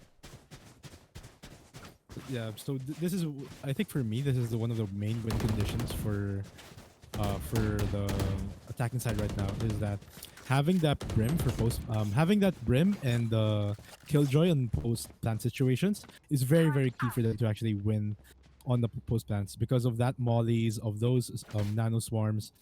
It keeps the defending team from defusing and like stall for time. Find out though how this is gonna work now, as we still see two ultimates on both sides. It's gonna be a 2 stack on to be 3 on A, but on the other side it's gonna be completely the same, the converse rather numbers there on the attack. 3 on B, 2 on A. Turtle being a pest, very hard to shoot that one, especially with that little bit of a peek. And apparently Sleepsy opening it up onto the shower here. Good catch by the Raze, shutting down his counterparts. It's like you're looking in the mirror in the showers, and sometimes you don't like what you see. Dodo Sleepsy looking for the zone, but Humayatas is hungry for some kills. And this is going to certainly be the Jet holding the line on the left side, trying to get the lineup strike. Going to be there as well. 2-prong attack working out for them, but Shmeny going to get on the board at the same time. Shmeny, though, still not one to give up. He is going to go for the run it back. Zek even going to catch out Humayatas there, and that's all up to the Sova. And this is a curveball met by the operator shots. Like they'll be planted, and can the op make it work here, Ghost? I think that he should like probably save for this round. They don't have eco for the next round, and if he managed to clutch this, then it would be crucial. But then again, you know, Zek is already like in position for that post plant molly, and then Shmemy with that 3rd kill with a 3K in that round. What a run and what a clutch. It really just goes to show that when you want to play that aggression and you want to take that risk running through the smoke, then it can make a difference, especially if you're on that Phoenix. Curveball onto the outside, you can't see that because there's smoke in the way. So it really does feel that it's going to be an interesting way to go about things. But now it's time for ultimates online here for the attacking side. SM Moa looking pretty prim and proper here to keep this momentum on. If they can get this round, they can also take the next one, I believe. They can run away with it if the momentum really shifts in their favor. But the surprise factor here onto the Cubby. Joker is holding the shorty, and a slower play onto a short for the time being. Unfortunately for Godly King, he whiffed his grenade there. That could have been a good way to like make the attacking team move out of their position. At the very least, like confirm that they're there. But now rotations are now coming in from A. But with the people with that pick to Joker, I feel like they're gonna go for B this time. Here we go again. Sleepsy with the lineup, gonna be able to get that takedown. Still though, a little bit of a rotation is in order over to B side, but you can see the gun advantage is in full effect yet again. Pistols trying to get a few picks here and there. Sleepsy though with 4, and he is hungry for this ace. He can actually wrap things up. He's going into the Nano Swarm even to try and get that pick off, but King having the judge in hand. A retreat may be in order. This man is cornered like a mouse. Question is though, what can he do in close quarters? I think the best way for him to do is like basically get someone, well, someone unluckily goes into elbow and manage to take him off, and then manage to push out, save the gun, and then operators though. Operator trying to get the hell out of that there, but Sleepsy in the meantime will see the Sova coming. Oh no, this is just pressure, but eventually the ace will come. You know, I see this a lot in Pugs. I think everyone is pressured when they're trying to go for an ace because, oh, is Daks gonna make this a highlight? Oh, I have to make this clean. And it really feels that, you know, it's just like, you gotta shake it off, guys. You gotta make sure that if you start on an ace, end it on a high note so I can actually use this clip. But there you go, 11-9, 2-round advantage here for the side of SMOA. Like I said, this is momentum swinging in their favor, but finally the guns are online for SM Clark. Yeah, hopefully they can manage to pull off this win from the for the defending team right now, because if they lose this, they don't have much anything else in the next round. Hello, Pring. How you doing? Working and watching? Appreciated checking this one out. And of course, if you do want to join, feel free to do so. Maybe sneak out of work or something. But here we go again. 2 on short, 1 on shower. Gonna be a same kind of situation there for the defense, keeping an eye out. So the number is gonna be pretty even here. But it seems like confidence onto A side. They're rotating with a spike there already. And since Many is happy to push it to shower, interesting, he's holding on to the shorty rather than the Phantom, but whatever. Well, we'll see if this is gonna work out for him. He has 14 kills right now. Sleepsy, top frag with 24. Humayatas though with a pretty quiet 22. I never expected him to have that many kills. But for now, he's holding on to Heaven. He has the Operator in hand, and it's time for him to go for the diagonal poke. And yes, it is. Sleepsy gonna get poked and prodded, will go down. Now danger close now right now. Showers. Oh no, AO strike with that good position. He managed to throw out that flash on the smoke, and unfortunately it cost him. Drop out Candy though, turning on around to get another takedown. Neural Theft in order. 3v2 though, spike dropped by the triple block there. And question is, can drop out Candy? No, you can't do that, man. That is the Radiant Knight, not gonna be hollow enough. Okay, Humayatas will do it again. Humayatas will do it again. Oh, he misses the shot this time, but it really goes to show that you can just get wall bang up in the air. You have to look at the sky just to see your demise. And that is that. The defense able to get the turnaround, flights, and heights between Godly Kid and Humayatas. Just really showing us what Cirque du Soleil is all about. 11-10 though. Still advantage here for SMOA, but still anyone's game in this match. Yeah, indeed. You know, that could have been their round for the attacking side earlier. And now, it's going to be pressure on them to manage to win this out, because if they lose, now their eco will not be so good after this. If they lose this one out. Yeah, it's do or die for both sides, honestly. If the side of the attack can get this win, they're going to be secure that even if they lose the next two, they'll go into overtime and have an eco state. In the meantime, if the defense loses this, they're going to be in a big hole and you're going to be desperate to try and get this dub. So we'll find out if this beat take will be effective here for the side of SMOA. They're pushing onto Hookah yet again. I like the bounces here with the Boombot, making sure that every little inch of Hookah is cleared out. Raze though throwing out that paint shells, counter paint shells here already, and God the Kid has to push on forward. Flight's gonna be in order again. No, it's not. Sleepsy just looking for the spam instead. Curveball though in order there, and Humayatas actually gonna catch out many along the way. Still though, it's time for the Killjoy ultimates. We'll see if this lockdown can be any effective here, and they're using it as bait. They're gonna be pushing on to A instead. The TPs haven't heard, and look at the convoy here goes. Everyone making a Congo line and moving over to A sites. Now this is the effect of a TP plays. Oh, King with the double kill in the showers, and Sleepsy managed to take his own. Yeah, but here we go, though. Long range rockets. Sleepsy gonna be going for the fadeaway shot, and Humayatas caught out by the Heaven there. Still though 2v1. Sleepsy wanting to make this a 1v1 instead. Shuker though in the meantime peeking at the showers, and he's peeking into Sleepsy. He's gonna get the proper ace this time, and that is what a TV play can turn into. Catch your opponent's mid rotation, and Sleepsy waking on up again to impress the community. Now you said earlier, Daks, you know, if you want to make it an ace, make it explosive. I feel like that is a very, very explosive one. And thanks for the raid right there, Leo Rusher. How you doing? Especially on your StarCraft stuff. It really has been a while, but we are on Valorant yet again. 12-10 though, match point right now here for SMOA. And do you believe, here it goes, do you think the defense can hold this? They have 4 Phantoms and a Sheriff. Will this actually work out for them? Let's see, considering that how the B defense is playing right now, it's very, very like very, very passive. Down.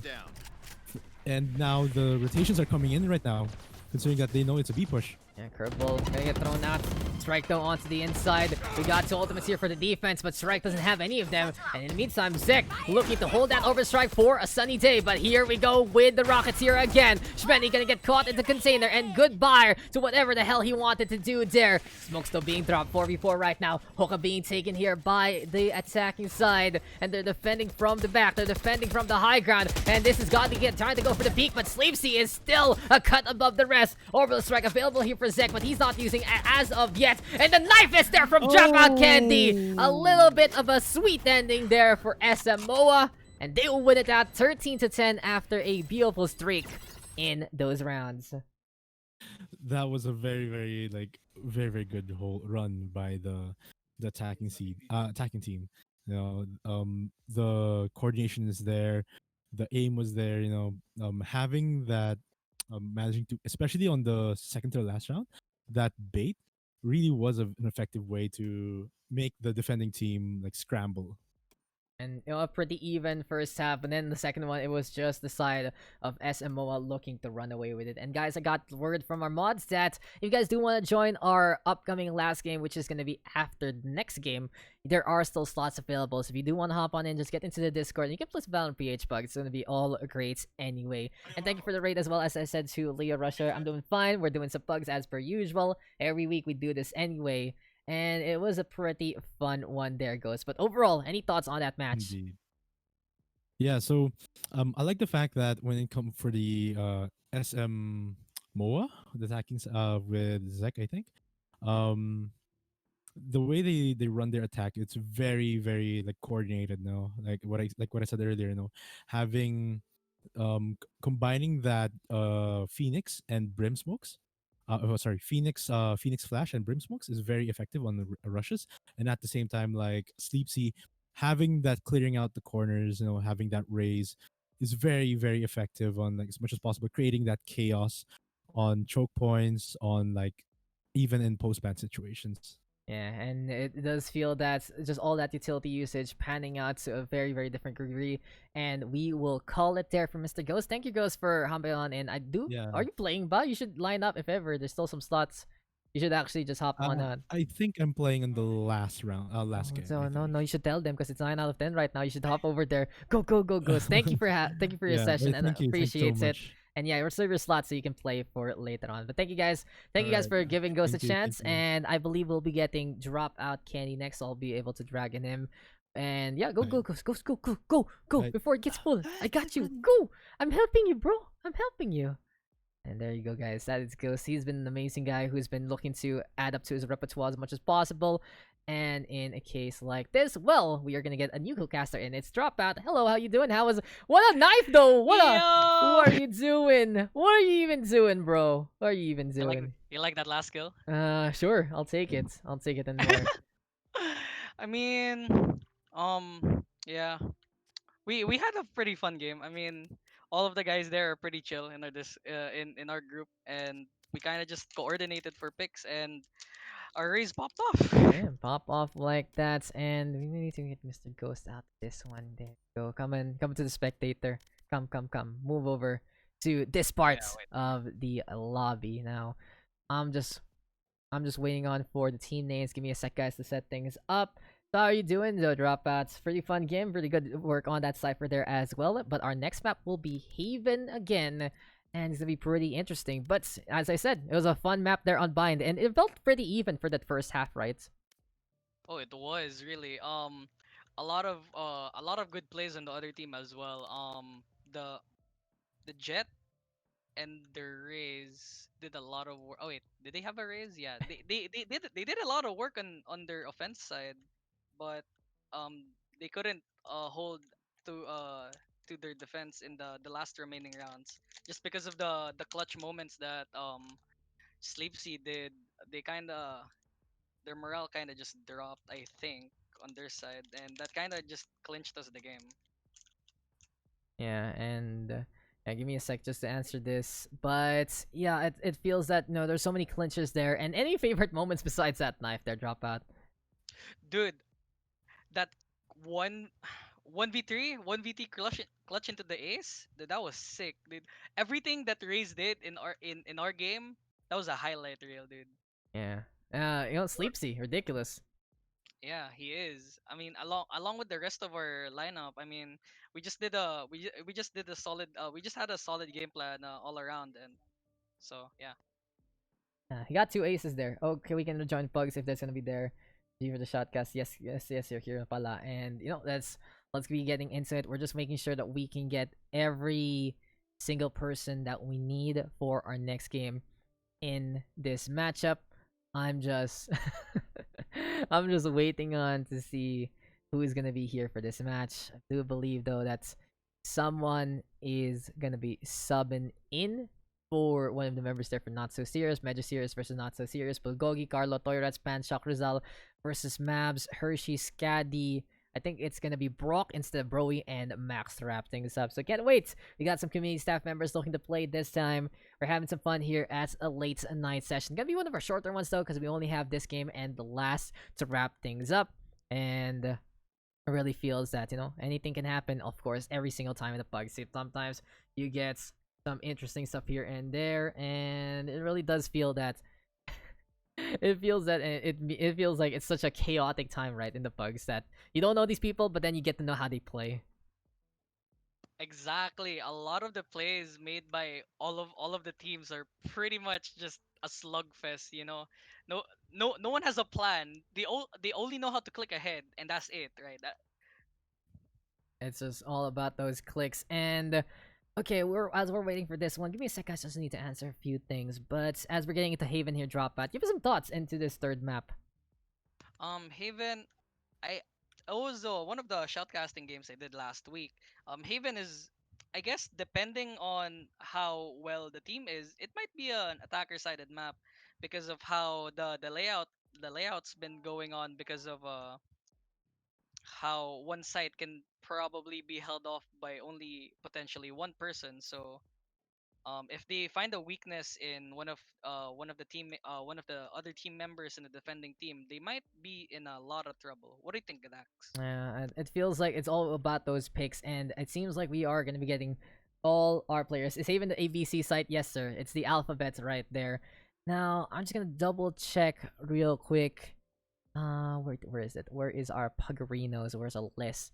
It's Bulgogi, Carlo, Tyrats, Pan, and Shock versus Mabs, Hershey, Scaddy, Brock, and Max. So it seems like everything is gonna be good to go here. Let's check out SG1, 100 ping. Hong Kong 1 might be better. No, it's not. SG2, not better as well. So we will have to tough it out and say on SG1. But here we go. We're gonna be getting into Haven and drop out. Anyone you notice here that might make a difference in this game? Anyone that might make a big splash in this matchup? Let Let me see if I'm one of their friends in my list. Apparently, I am friends with nobody, but Nice. I do see Toy Rats in the games that I watched the last week. I think he might make a difference along with Mavs.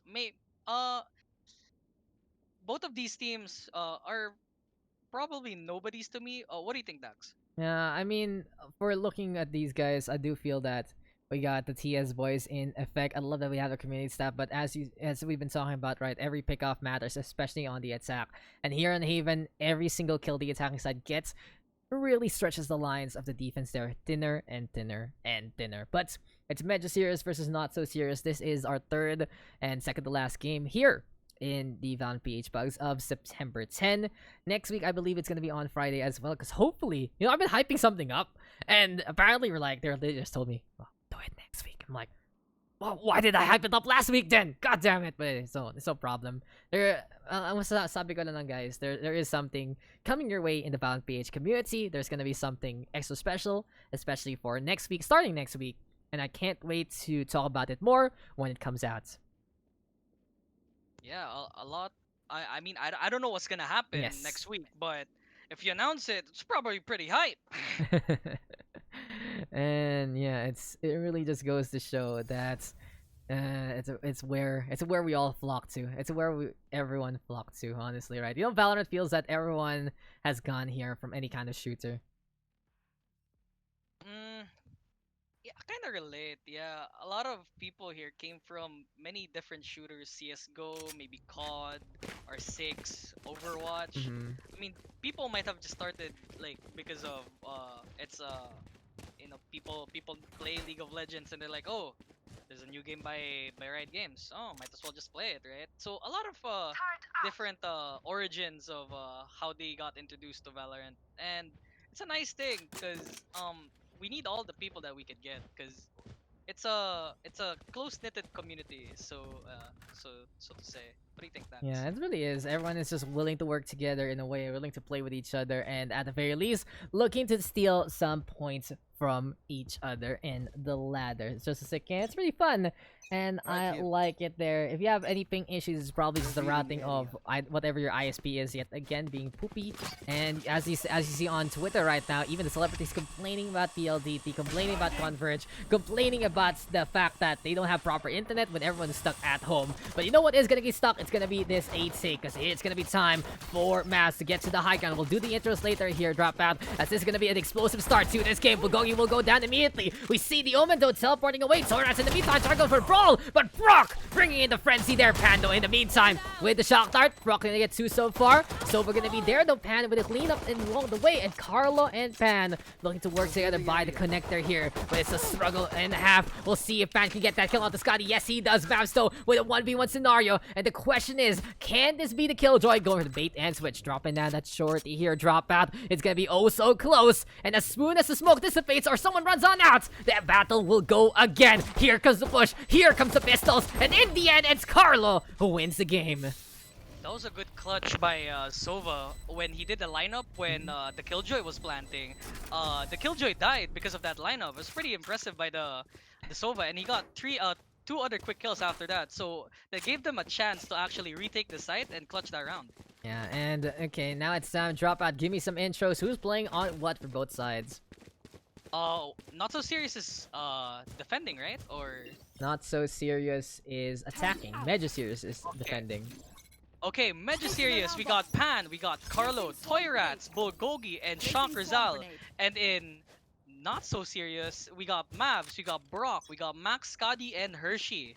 There's gonna be one heck of a game, and I hope you guys can enjoy. And we'll find out how this is gonna work, as it's gonna be another A stack here. Similar scenario though, it looks like a repeat, a redo, a deja vu. I have been onto this A take before, and I can see that Brock is happy to make that frenzy count. He got to a while ago, but this time Bulgogi looking to push on forward. Aggression is there. He has the ghost in hand, but it's very risky for Bulgogi because the defense won it out by hidden by any armor, so he will just die as easily as round number 1. So first pick off is there. The Cypher will get that takedown. Toy Rats though in the meantime, at the very least, getting trade on back, killing Mavs along the way. But the pressure is on. Utility thrown, and both sides caught in the crossfire. And a good defense by the defender team right now because they didn't hold C for much. They just put a bunch of killjoy sites, and as the fight's happening, we got Toy Rats killing Scotty, Brock killing Shock, and Brock getting another kill again with a frenzy. Is doing a lot of work with it too. And we got Pan. Oh, he's gonna die. Oh, Max dies. Pan dies to Max, and right now it's Carlo left with his trusty ghost. Yeah, and here we go again. Ghost in hand, 2v1, but this is actually pretty precarious here for the defense. We expected them to take this win, but now Max has that Spectre, and for some reason Hershey, probably covered in chocolate or something, busy watching with the turret. So effectively a 1v1 right now. Time though is ticking. This Breach has to run on in. He has to go for the take onto B side. Goes for the flash to make it safe, and this is gonna be the spike. Drops onto B. Max needs to hold this properly, or else they're probably gonna lose. Well, let's see what will happen. Yeah, and here we Right go there. with Max. Gonna be on to be back. Still though, this is the killjoy of Carlo, having the same Spectre. 100 HP versus 100 HP, I believe, but Max gets the gun up. And we'll get that takedown. Hershey a little AFK. Hopefully he can come on back to this game, whatever happened to him. And that's just that. Well, they have an option to let him, to pause the game, but I don't know if they will. Let's see if if they'll pause the game. So. Yeah, we'll see. And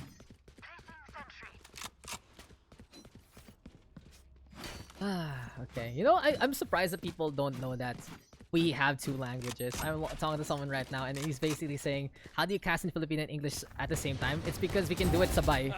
It's part of our. It's part of how we talk. And Tama naman, tama because naman. Nakita nyo na guys nung nag-Valorant Rising kami, diba? I was able to kind of cast in Tagalog in a way, and it's like, it was effective enough. Pero ito na nga mukhang tutulak sila sa B-site. It got Toy Rats though, teleporting all the way to the behind instead. And Mavs tumakyat dun sa taas, but he will be able to get rid of Shock Result along the way. See that? So flip and flop. Tagalog English, Brockdo showing off also with that Vandal. And this is a very quick take here from the attack side. They just make it simple. They clean up onto B. And mukhang malinis talaga ang take dito ng team to. Not so serious. Kayang-kaya talaga na mag-push. And it's a 2-1 score in this game. Killjoy's ult really made a difference in that round. Essentially just making the defender team panic. And that's when Killjoy just... was it Killjoy that stepped up? Yeah. Yeah, that's when Killjoy stepped up, yeah, and killed a lot of people in that B side. Lockdowns there, and I don't know, I'm not too sure, since the pugs are very random. I think this is around platinum right now ish, maybe a few diamonds here and there. While on the first game it was probably like a diamond immortal stack versus a normal stack. Second game should be around diamond ish plus diamond immortal. This one's on the lower end, so we can see that there are some of these simpler mistakes that people are making, like buying guns without armor. You know, you gotta be careful with that. But it's not time for the Hunter's Fury. Instead, Pan gonna catch out Scaddy. It seems like the ice is just not gonna be enough against the electricity. And while we see the jet fly up in the air, Mav's gonna get caught along the way. I do feel like Mavs and his crew is the high points of this matchup, and I wouldn't be surprised to see this jet pop off. But for now, Pan gonna pop his head instead. 5v2 make that 4v2. Brock looks to answer back. One of our better community staff members really bringing in the pain, and the Killjoy trying to protect the Raze that is AFK again here. That's kind of unfortunate. Hopefully, they should realize that you guys can pause, but this right now it's looking kind of a 4v5 right now for the attacking team. And we'll find out. And are they really looking for Hershey when he's at base? Guys, Maybe. guys, what are we doing here? What's Pan? Let's follow that one. Where does it go? Shock Dart, where are you going? Shock Dart, where are you going? One bounce? Oh, fuck! He almost got Toy Rats with that! What the hell? That's an interesting angle. There's a window here. So there's a window on top of a lobby. And it actually went in. And it bounced to short. Cool. And now, this is the real battle. It's Toy Rats versus the turret. Toy Rats versus the turret! And he's able to just sidestep away. But 2-2 right now. 5v4. Come on, you don't want your armor to take damage here, Toy Rats. He has to rebuy that yet again. But as we said, you know, 2-2 with Hershey AFK. This is a good advantage here for the side of Medyo to try and keep the momentum on. Right now they just need to get a lot of picks. Even if it's a 4v5, it's really possible to get some like cheese skills if the other team knows that one person is AFK. All they need to do is just get a pick, push in the other side, because the defending team will probably think that they're gonna push in that first side, and you know, just try to take that win, even though it's an eco round. Yeah, and here we go again though. Eco round doesn't matter because they will have the Blade Storm here for our Jets. Maybe Mavs can't actually tear anyone apart with those knives. And for now, the power is mine. Gonna be important here. Smoke though thrown on that. High ground now taken here by Bulgogi. Holding on to the Marshall. Sees the jet though fly up in the air. Good tag there with the camera. And it seems like we do see Shock Result trying to take advantage of that one. But he will get blinded instead. But Toy Rats will get to along the way. He is gonna go for his own paranoia on the short so far. The defense able to hold the line so far into this matchup. And with Brock trying to go for a few taps here and there. That Nano Swarm sounding very juicy. But in the end, it's 4 down. This is effectively another round, 1 out by the defense. And I really hope that Not So Serious has Hershey back soon, because he isn't DC'd. Something probably happened IRL. Hopefully he's fine there, because he was able to play 2 rounds so far. But yeah, come on. Time for a picture, I guess. Everyone's gonna be huddling around and look to execute this raise soon. I kind of feel bad. 4v5. I kind of wish that Hershey comes back soon. I really don't want this to be a 4v5. Kind of feel bad for the attacking team so far. Yeah, it happens sometimes, and it's kind of sad to see that kind of issue there. But it's a time for the Shock Dart to hit everyone. That might be the question there. Looking for a little bit of the zap along the way. Seems like though we're having a little bit of an issue with some of our people on the Discord. The Pug Team 1 is lacking members. No, it's Pug Team 2 lacking members rather. So I wonder what's going on. What's going on there to I'll ask Let's out. see Yeah. actually what's happening. Yeah. Yeah, what's going on there? But 3-2 right now. Medyo Series is still in the lead. Hopefully everything's gonna be okay. Like, what's going on? What's up?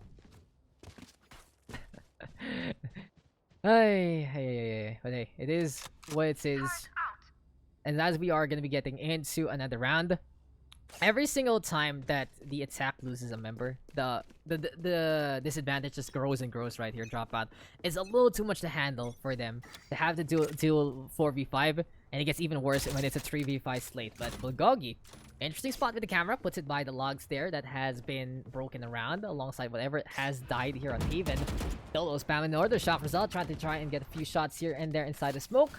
And Carlo is by the double doors to keep an eye out. Stolo brawl into the middle. Direct approach here from the attack. Max wanting to go for the flashpoint already, but in behind. There we go with the TP, but Pan will take advantage of the distraction and catch out Brock along the way. Next on the list, maybe one more, but Max is there to go for the peak. Toy Rats in response though, gets a lineup onto two more. And this is just gonna be a 4v1 slate. Can Max go for the clutch? That's that again. With the Rays still AFK. Medyo Series gonna win that one out, and it seems like not only do they have the factor of numbers in their favor, they're able to get a really good lineup, and at the very least, they're answering every single time we see a push from the attacking side. When people attack, when they're attacking, right? That the defender side has a great idea of putting all of their members into that one side the moment they hear a gunshot, because this is a 4v5. The four people in the attacking team must really need to push one side together, and that's why the defending team can just converge into the one side and pick everyone off one by one. Yeah, and there you go. It's gonna be the cleanup there. 3 on the board for Toy Rats, including the husk that is Hershey, and it seems like finally we actually see a team A use the pause. pause! They've finally done it. Finally! So the thing is, I don't think we can pause it on our side. That's the thing. So it's up to them to figure it out. They have maximum of 5 minutes, and 11:32. So 11:32. Hopefully the Hershey can come back and play the game, because right now attacking team is kind of looking grim right now. Kwento na lang tayo, guys. So as we are waiting for Hershey to come back, what's been going on in the world? What's happening? So there's a tournament going on right now, Rise of Legion. For some reason though, there is no stream for some reason. I don't really get it why that's the case, and it was a really good one because we had Bren and VVV face off, and it was 2-1 win for Bren. It was pretty close in all honesty, with a few maps here and there. So that's been happening in the scene right now. Next month also, we do have a lot of different things planned for Valorant PH. This month, I do believe there are a few events happening here and there, including the Fulcrum tournament, which I've heard a bunch of different things about. I just don't want to get into detail. It's a little unfortunate how the setup is, but hey, if it's all worth it for the prize, then that's something. So that's your Valorant for the month. There's also something that's gonna happen next week, starting next week for Valorant PH, alongside one of our partners there. And of course, we will have some announcements for any more activities that we will have for the month. I don't want to, of course, reveal anything too much. We're just waiting on to see what's gonna be going on into this game and onto the community. But yeah, besides that, that's pretty much it. So ikaw, Dropout, what do you think? What do you actually want from the community, Dropout? Maybe what's one suggestion you want to do for Valorant PH? I really hope they could give out like a guide on how to do lineups. You know, Ooh. like a Discord channel for it. I saw in the suggestions that that idea was actually scrapped in beta because no one was actually putting out like videos about it, because most of the lineups you could see it online, but you know how crafty people can be and how like they could keep it as a secret, pocket lineup just in case. And yeah, that's what I want from this server. I want info to go around, because we're a community and we want people to grow and master their agents, and that's why I just like to have the idea of having that on the board. Yeah, well, I do think we're gonna plan something soon. In all honesty, it's just that the calendar is gonna get really loaded as soon as you see what everything we've been planning for Valorant PH for the next few weeks. You guys are gonna be surprised at how many things there are to do on this Discord, in all honesty. But that's also one idea we've been toying around with, especially to make some content with some of the pro players here and there. So hopefully we do. You know, I think that's a really good idea and something we've been thinking about. But yeah, the first execution we tried it, and it's either just a repost of shit and nothing really too substantial. So we'll look into it. You know, it's something we look into. Besides that, what else is there happening in the Discord? You know what the Discord is like? Hi guys, you want to play? Hi guys, we will scold you for not reading your rules. It's just it. So what's the plan? What's the plan? What are we waiting on? Who the hell is? Where the hell is Hershey? 1 minute. 1 minute. Then resume. Hopefully We're gonna cancel it again. Oof. it happens. It happens, and hopefully we can get into it. I don't know what happened to Hershey. Everything crashing for him, but it is 11:30 already, and we'll find out. We'll find out how long it's gonna go. What's up? Here's an interesting question because I've only known you like last week, right? Yeah, And what's up? of course, I wanna know where did you get your FPS shooter like Overwatch. origin? Oh, Where did when I was a Overwatch? kid though, it Yeah. started with TF2. I played TF2, Yeah. and I never liked tactical shooters. I hate CS with a passion. I hate Counter-Strike. I hate playing that game. It's so slow and boring. And I really tried to get into R6 because I had so many friends who were passionate about it, but I could never get into it. No, honestly, I hate it. Yeah, it's And a really I hard don't like game, I don't yeah. like slow games personally, and I see why it's an amazing esport. I see it's an amazing game for many people, but it's just not my kind of thing. And Valorant here, sometimes I get super infuriated also with how to play this game, but usually it's still fun. And I mean, I'm here now, might as well, right? So yeah, Valorant is fine. I think it's okay, but I really am more of the speedy kind of shooters. I enjoy lots of movement, you know, like Titanfall. That's kind of my jam. I don't really like BRs too, so I'm not a big Apex fan. It was fun for a while, but it really is just all about what do you say, uniqueness for me. Maybe Call of Duty is something I do mindlessly because it's just stupid. You run around and shoot people, but that's very much it. So I come from Overwatch. I started my career 2017, right, because of Overwatch. Now we're here in Valorant, and we will see Hershey reconnect. So are we good? Let's go. He's finally here. The return of the comeback of the return, so we can get through this game, get into the next one. Can't wait to see how this is gonna go. And give me a sec, maybe we can make this happen. Resecto, Pug Team 1. There you go. I got it. Don't worry, guys. I got y'all. Okay. y'all. Let's get set up. Here we are. 4-2 score. Operator in the hands of Bulgogi. He's looking to hold on to C. The stack is here, though. And we finally see all the members of the attacking side in order. Up to Bulgogi, though, to hold the line, hold the corridor. Hershey, though, still trying to shake off the rust. And he will fall to the hand of Bulgogi instead. All that attacker needs to do is just pick a pick, push aside. That's all they need to do. And right now, they're not doing that much of a good job as Pan kills Max with his trusty Vandal, and here comes the push on the attacker team. Lockdown gonna be in effect there. Shock Rizaldo gonna get that first kill onto Brock as well. And Max in the meantime trying to get the refrag on, but Toyrats is there for the cleanup. And apparently the defense will be able to hold along the way. Good entry there from Bulgogi, allowing the side of Medyo to hold the line in a more straightforward fashion. It was just Bulgogi playing the platform there, getting a few shots along the way, but it was really Toyrats and Shock Rizal staying onto the side, making their rifles count. 5-2 though, and now we'll see a bit of a reset on the economy here for the attacking side.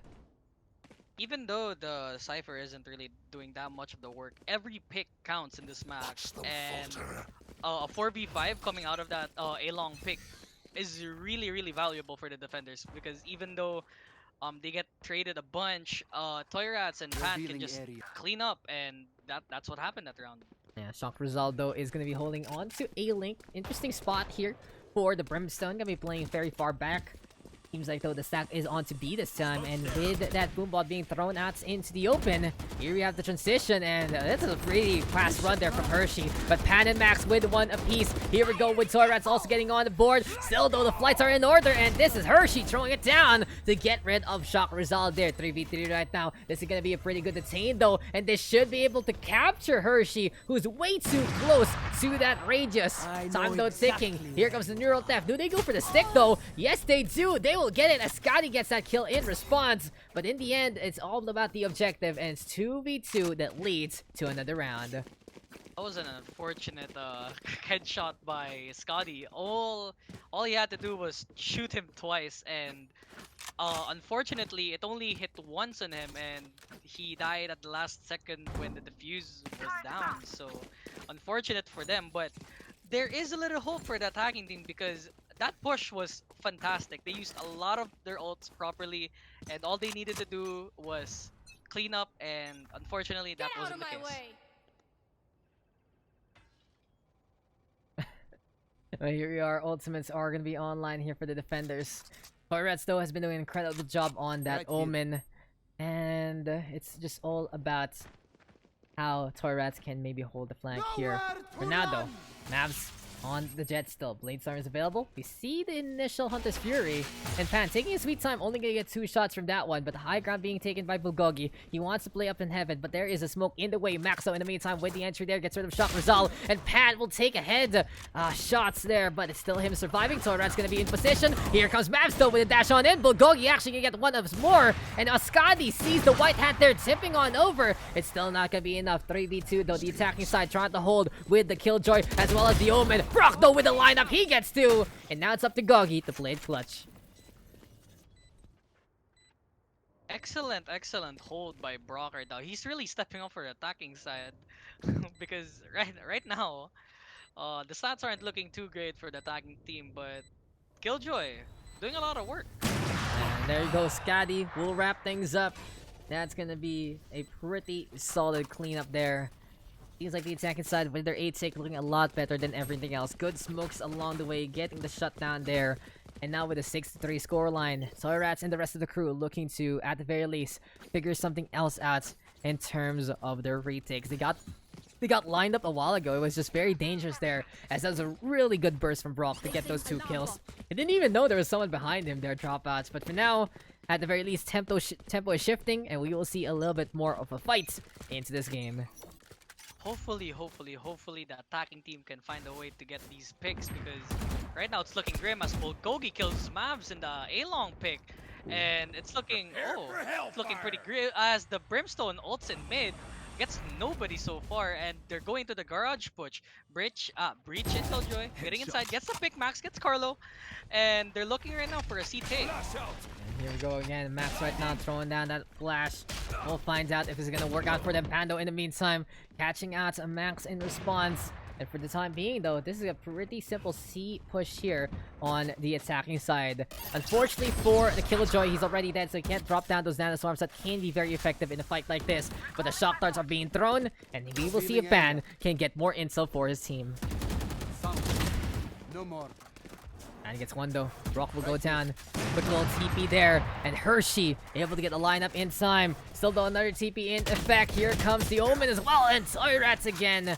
All around the side. Going around and around and around. Your dropout. 7-3. 4-round lead after 10 rounds. The Toyrats actually TP'd in front of the Raze, and Raze did not know where the Omen was going, and all that Toyrat had to do was like recognize where the last 2 people were and just shot them both. Shot them both indeed, and it's just Toyrats again going around and around as much as possible. But in essence like this, it seems like it's also all about that tempo here for Medyo Serious to keep up what they had at the start of this game, and they are really running away with it. But speaking of the runaway, it's Toyrats with 17. He has just been the hard carry of this matchup so far, really bringing up the front for every single person. He's going for these flanks right now and wanting to deal with Brock, but for the time being, Vandal is in his hands. Will we see the peak though? I like the alarm bot there. That's a very, very close smoke. And this might be Brock anticipating this one. Bulgogi though catching out Hershey. Brock with the refrag. Toyrats now taking the opportunity there as he hears the steps And with the Omen this close, it feels like it's gonna be fear yet again for the last two remaining attackers. Really unfortunate side for the attacking team. All they had to do was look for any advancing player from the defending team and just take them out and push into that side. But they were just looking at the B side, and unfortunately, it didn't go well for them as two people got shot at Garden, and now they're looking for a C push. Now, Dr. Zal looking to hold on to C. As you said, the C push might be in order, but there is a turret in the way, so all these smokes need to cover the tracks of the attacking side. But eventually, they are spotted, confirming the action there. Dr. Zal backing inside to the garage again. And for some reason, they're sticking with each other. Scotty, though, looking to get that plant on. Smokes are in order. Here comes the push from Torrats. No fear whatsoever. And now, he's gonna go for the TP. Shock and pan. Get the cleanup. And that is that. Another quick round here in terms of the retake for the side of Medyo Serious. And every single time they can be effective, they do so and more.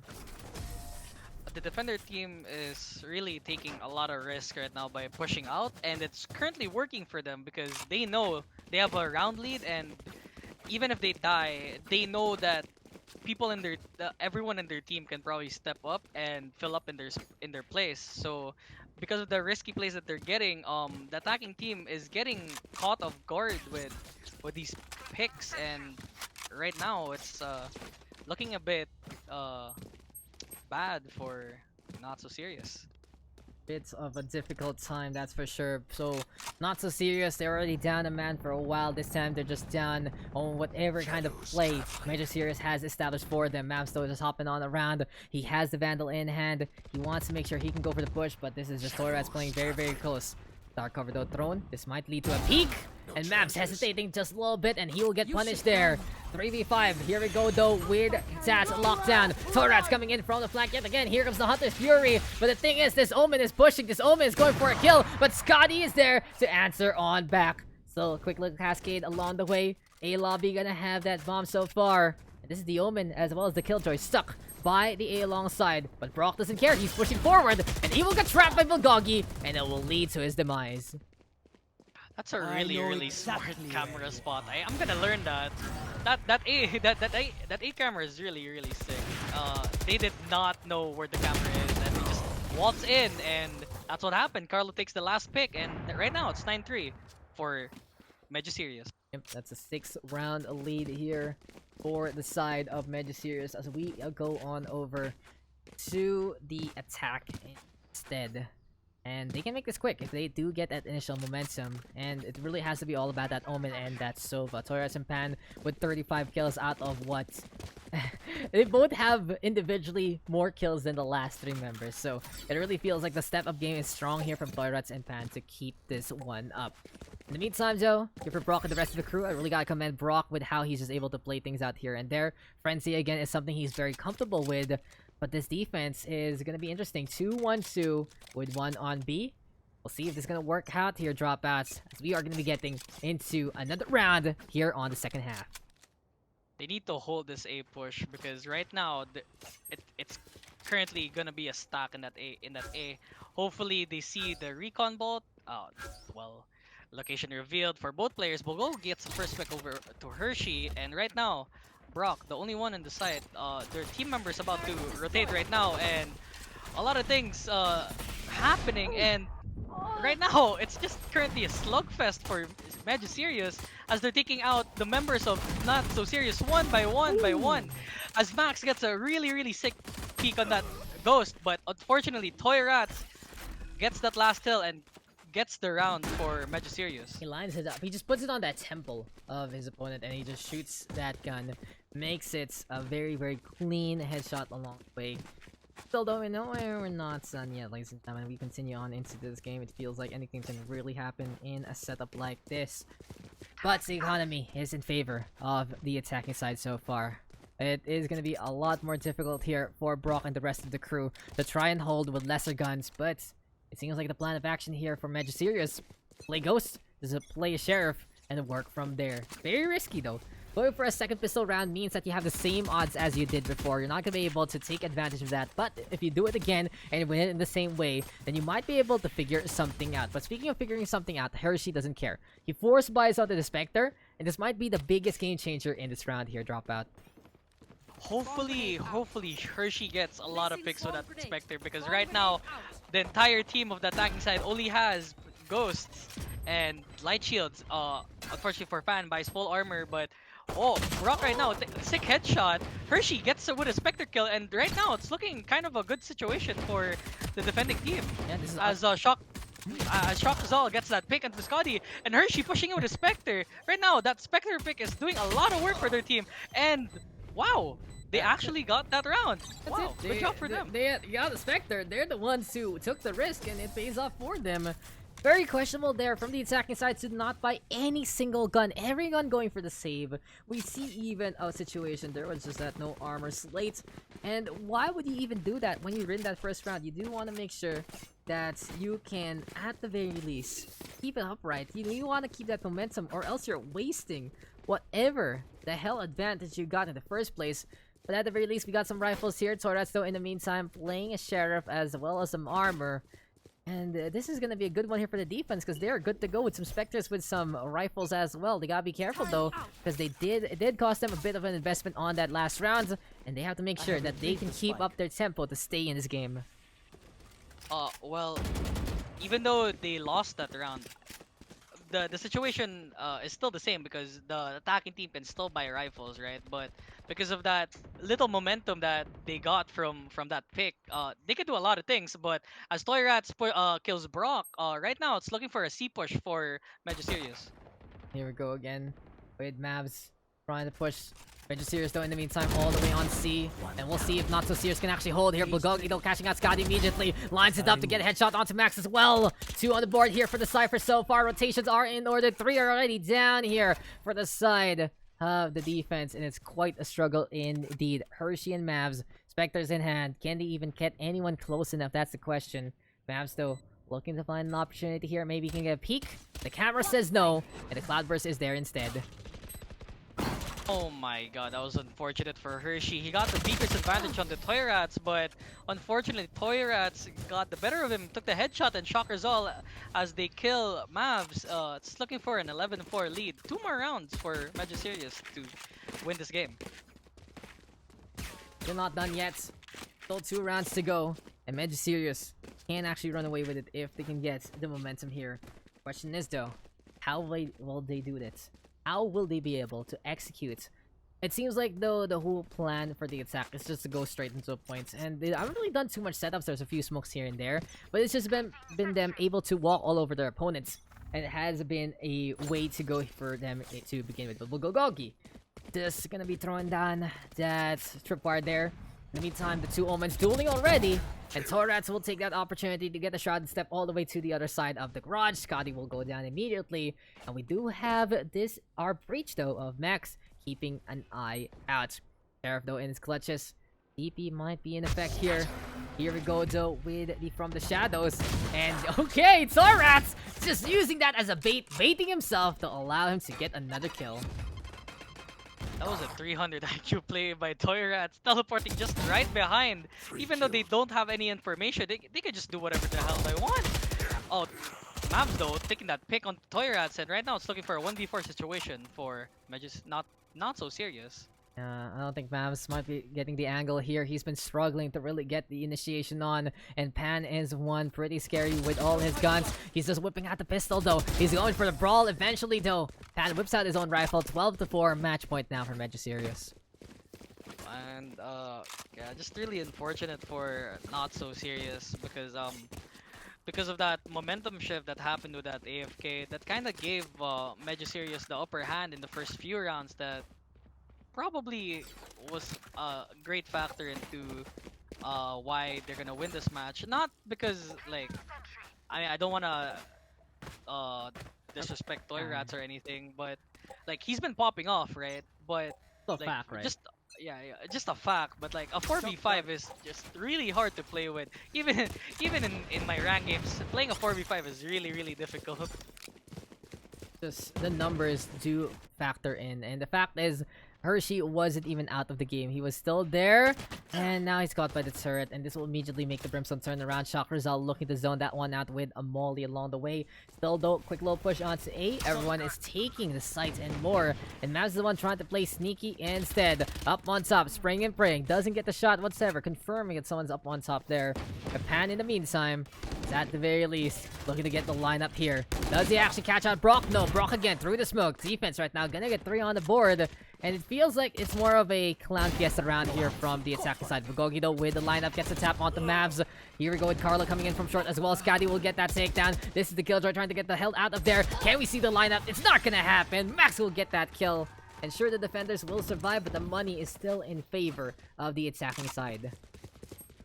They actually left the bomb in the base, so I guess they're kind of just trolling at this point. Hopefully that doesn't happen again, but right now it's looking for a 5-man Marshall play for the attacking team. What do you think about this, Daks? I saw this the other last week when I was against the exact same team that did this.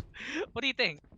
I mean, it happens. This is a Pugs. They do want to stay a while for quite a while. They do want to talk about it here and there. At least maybe have someone along the way. But it's whatever. Marshals, I guess. We'll see what this is going to be all about. A while ago, we saw a bit of success there with Marshals. They can be strong even if you're unscoped.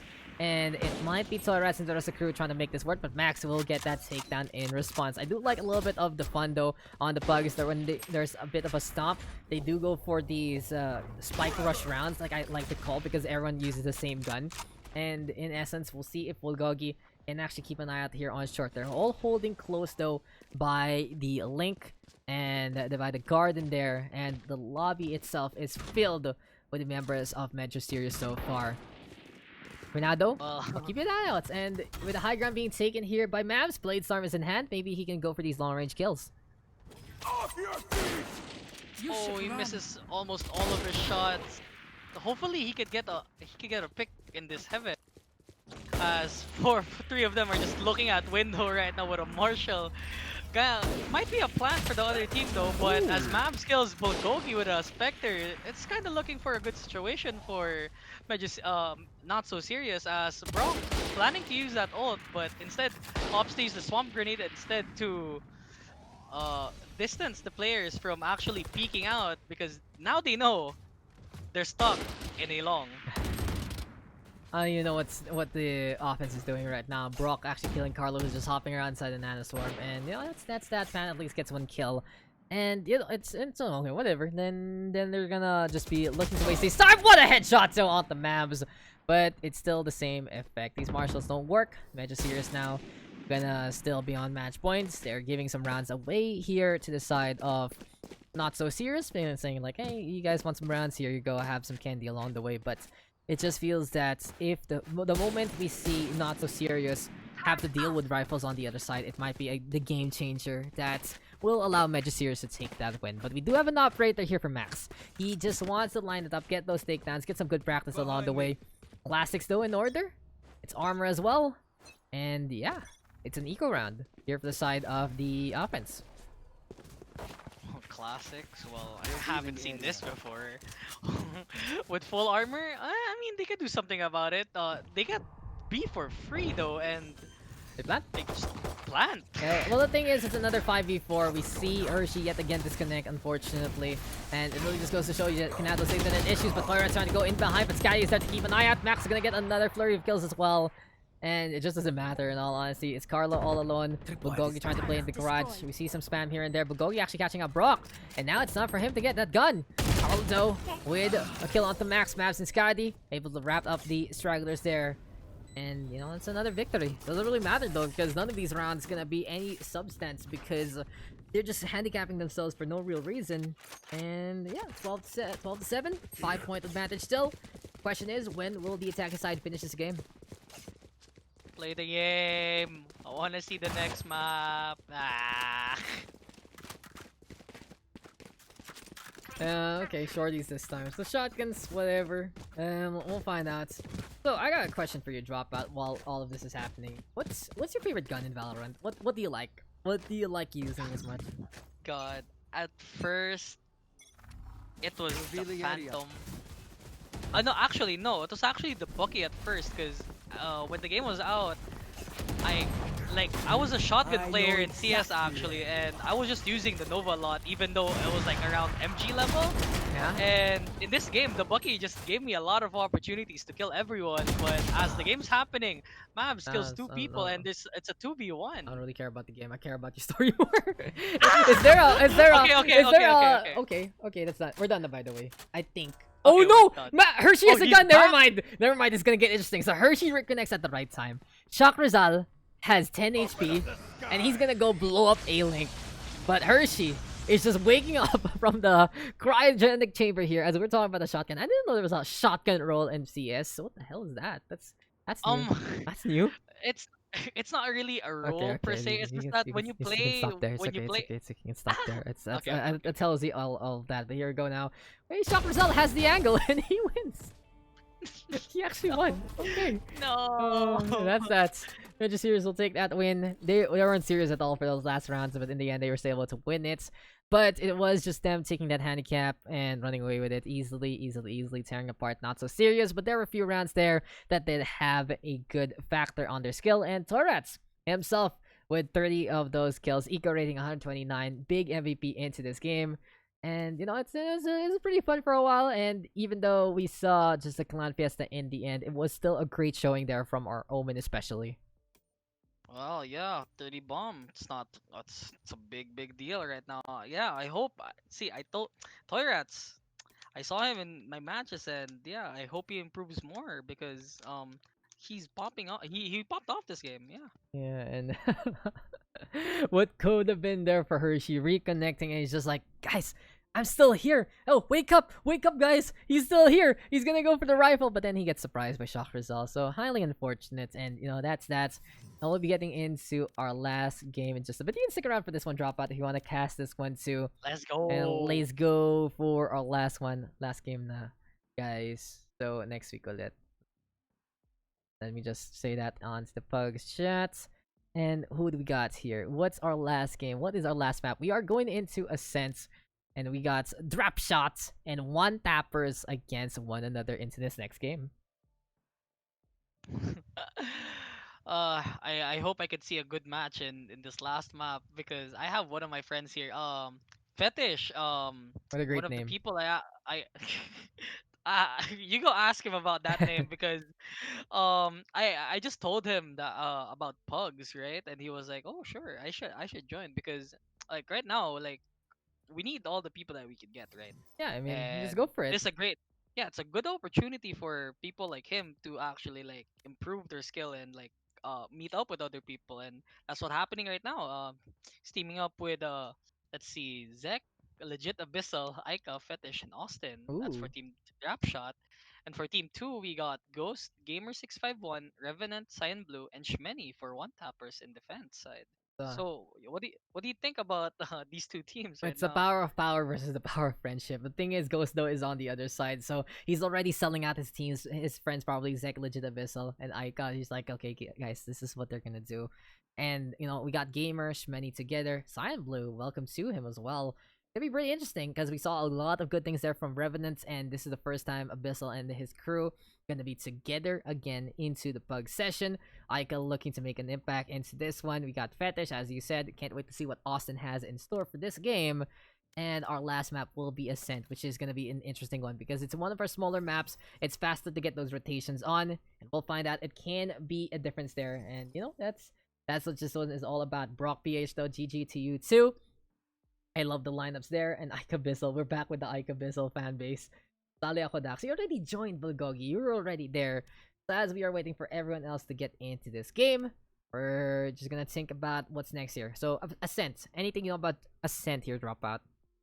I like doors. You like I doors? like I like closing doors. I mean, basically, that's what Ascent is. It's like close the door, hold the site. I hate B site. It's a pain.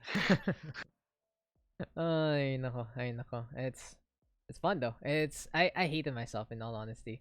I do not like Ascent. I do not playing Ascent, but I do like casting it because I can see how you actually play this game on Ascent. Personally, it's not my thing. It's not my playstyle. But hey, it does bring out the best in some of them. So it is what this, as we are just waiting on to see what's gonna be next on this list, ladies and gents. You just gotta Dax, keep an Dax, eye I out. got a question. What's I up? got a What's up? What's question. up? So we got 4 maps, right? We got Ascent, Bind, Split, and Haven. Yes. Do you have an order of most pick your most comfortable map and your least favorite Basta map? Ascent huli. Yun lang yun. That's Ascent Jesus. is last. Maybe Split. So I'm comfy. Split, Haven, Bind, Ascent is my order probably. Because I do tend to go to awkward spots sometimes on Bind. But hey, that's just how it is. You have 4 maps. Where is my 5th map? I'm waiting. I'm waiting for my 5th map, guys, so we can actually do some best of pies. But it seems like we're getting our players slowly but surely. We're just waiting on for whoever is left into our setup. And like I said, I can't wait. I can't wait to see who's gonna be into this game. It's our last one though, so if you guys do want to get into this one, it is what it is. And kailan sasagot ni Aika si Abyss. I don't think it's gonna happen anytime soon, guys. Stonks though. Stonks though. Happening. What are we waiting for? Who's gonna be here? And goodbye to Vlogs. XD. Ayan, out. He's out. He's out. It's all good. Big shoutouts to Miko, I guess. From That's me. shoutouts to Miko and Hendrik, whoever these guys are. Wink wink, nudge nudge. Having a lovers quarrel inside the Pugs lobby. It is what it is. Is there an upcoming Ignition series that PH will participate in? I'm not sure actually. There might be an event at the end of the month, I heard. From a few things here and there. But it's more of the local scene being the whole thing. Assassin is a The gamer local 651. the local scene is actually great here. There's so many talented people coming from our Valorant PH. And, like, just oh god, just watching these matches like gives me like aneurysms in the head of because how much they can perform well under like high level conditions such as like a clutch, an ace. Jeez. It just feels that it's a pretty alive scene and I love it already. But we are not done yet.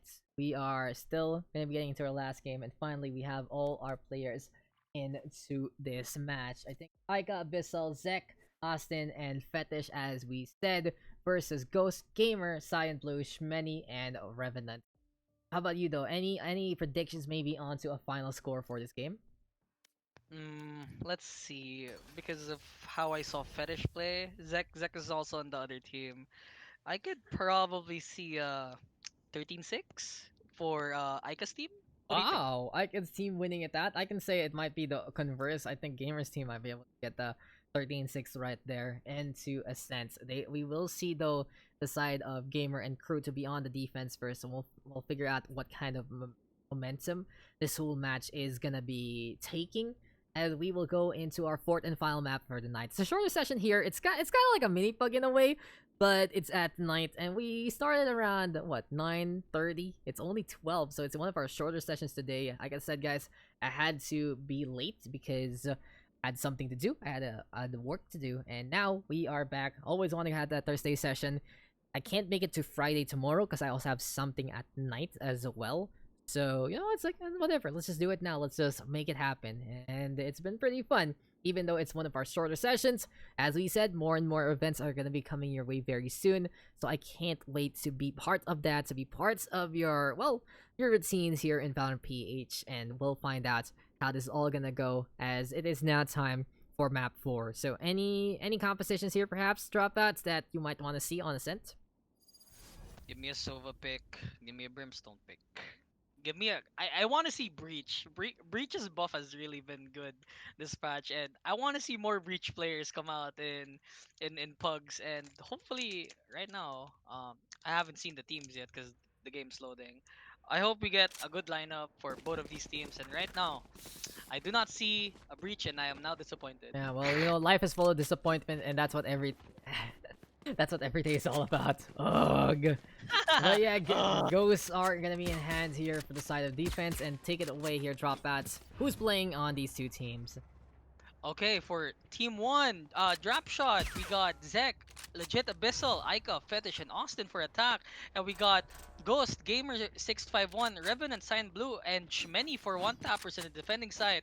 Hopefully, these two teams can duke it out and hopefully have some good ass highlights during these games. Any thoughts though on the compositions here for both teams? We see a Killjoy there for Aika. That's one of the first times I've ever seen her play that hero because I usually take it away from her anyway, so that's how I did. But in any case, they are gonna go for the A push. It's gonna be Ghosto trying to stay on the left side. Jenny defense here for the Cypher. Gets the intel, and Fetish and Aika both going down to a few bullets there. Cyan Blue also with a big blow up, and immediately as soon as this offense starts, it all falls apart here for the side of Drap Shot. Here we go with a drop on down. Shmeni will wrap things up, and a good one here for one tappers. 1-0 to start Ascent off.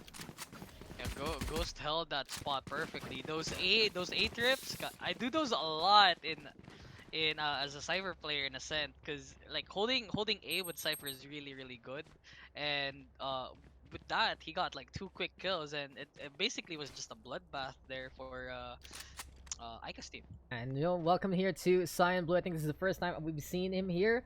And surprised there's no Sova. Me too. Usually you want to see those wall bangs here and there, especially onto both main angles. But here we go onto a B stack this time. But as we say that, it's moving over to the mid. But Cyan Blue gonna start things off strong. Fetish will go down. Shmeni also gonna be very close. And Sector is next on the list. But Aika is pushing forward through the market. Curveball though in order. And Revenant as well as Cyan Blue going for the two-prong attack. Good use of the Marshall here. Really showing his sniper prowess. And what a way to go. Austin now is all alone. He's cornered like a rat. He's getting pelleted by a few pot shots there. And Cyan Blue going Super Saiyan here. 4 on the board only on the second round. That was a good the Marshall play in short. Yeah, utilizing that Marshall is really good even as an anti-eco, because you know that the other team wouldn't buy any armor unless they got the balls to do it just to save. But yeah, one shot for the Marshall can mean a lot in that eco round, and that's what happened. Yes, Cyan Blue I gets a should lot of know. kills, and it's looking like they have the control for this few rounds.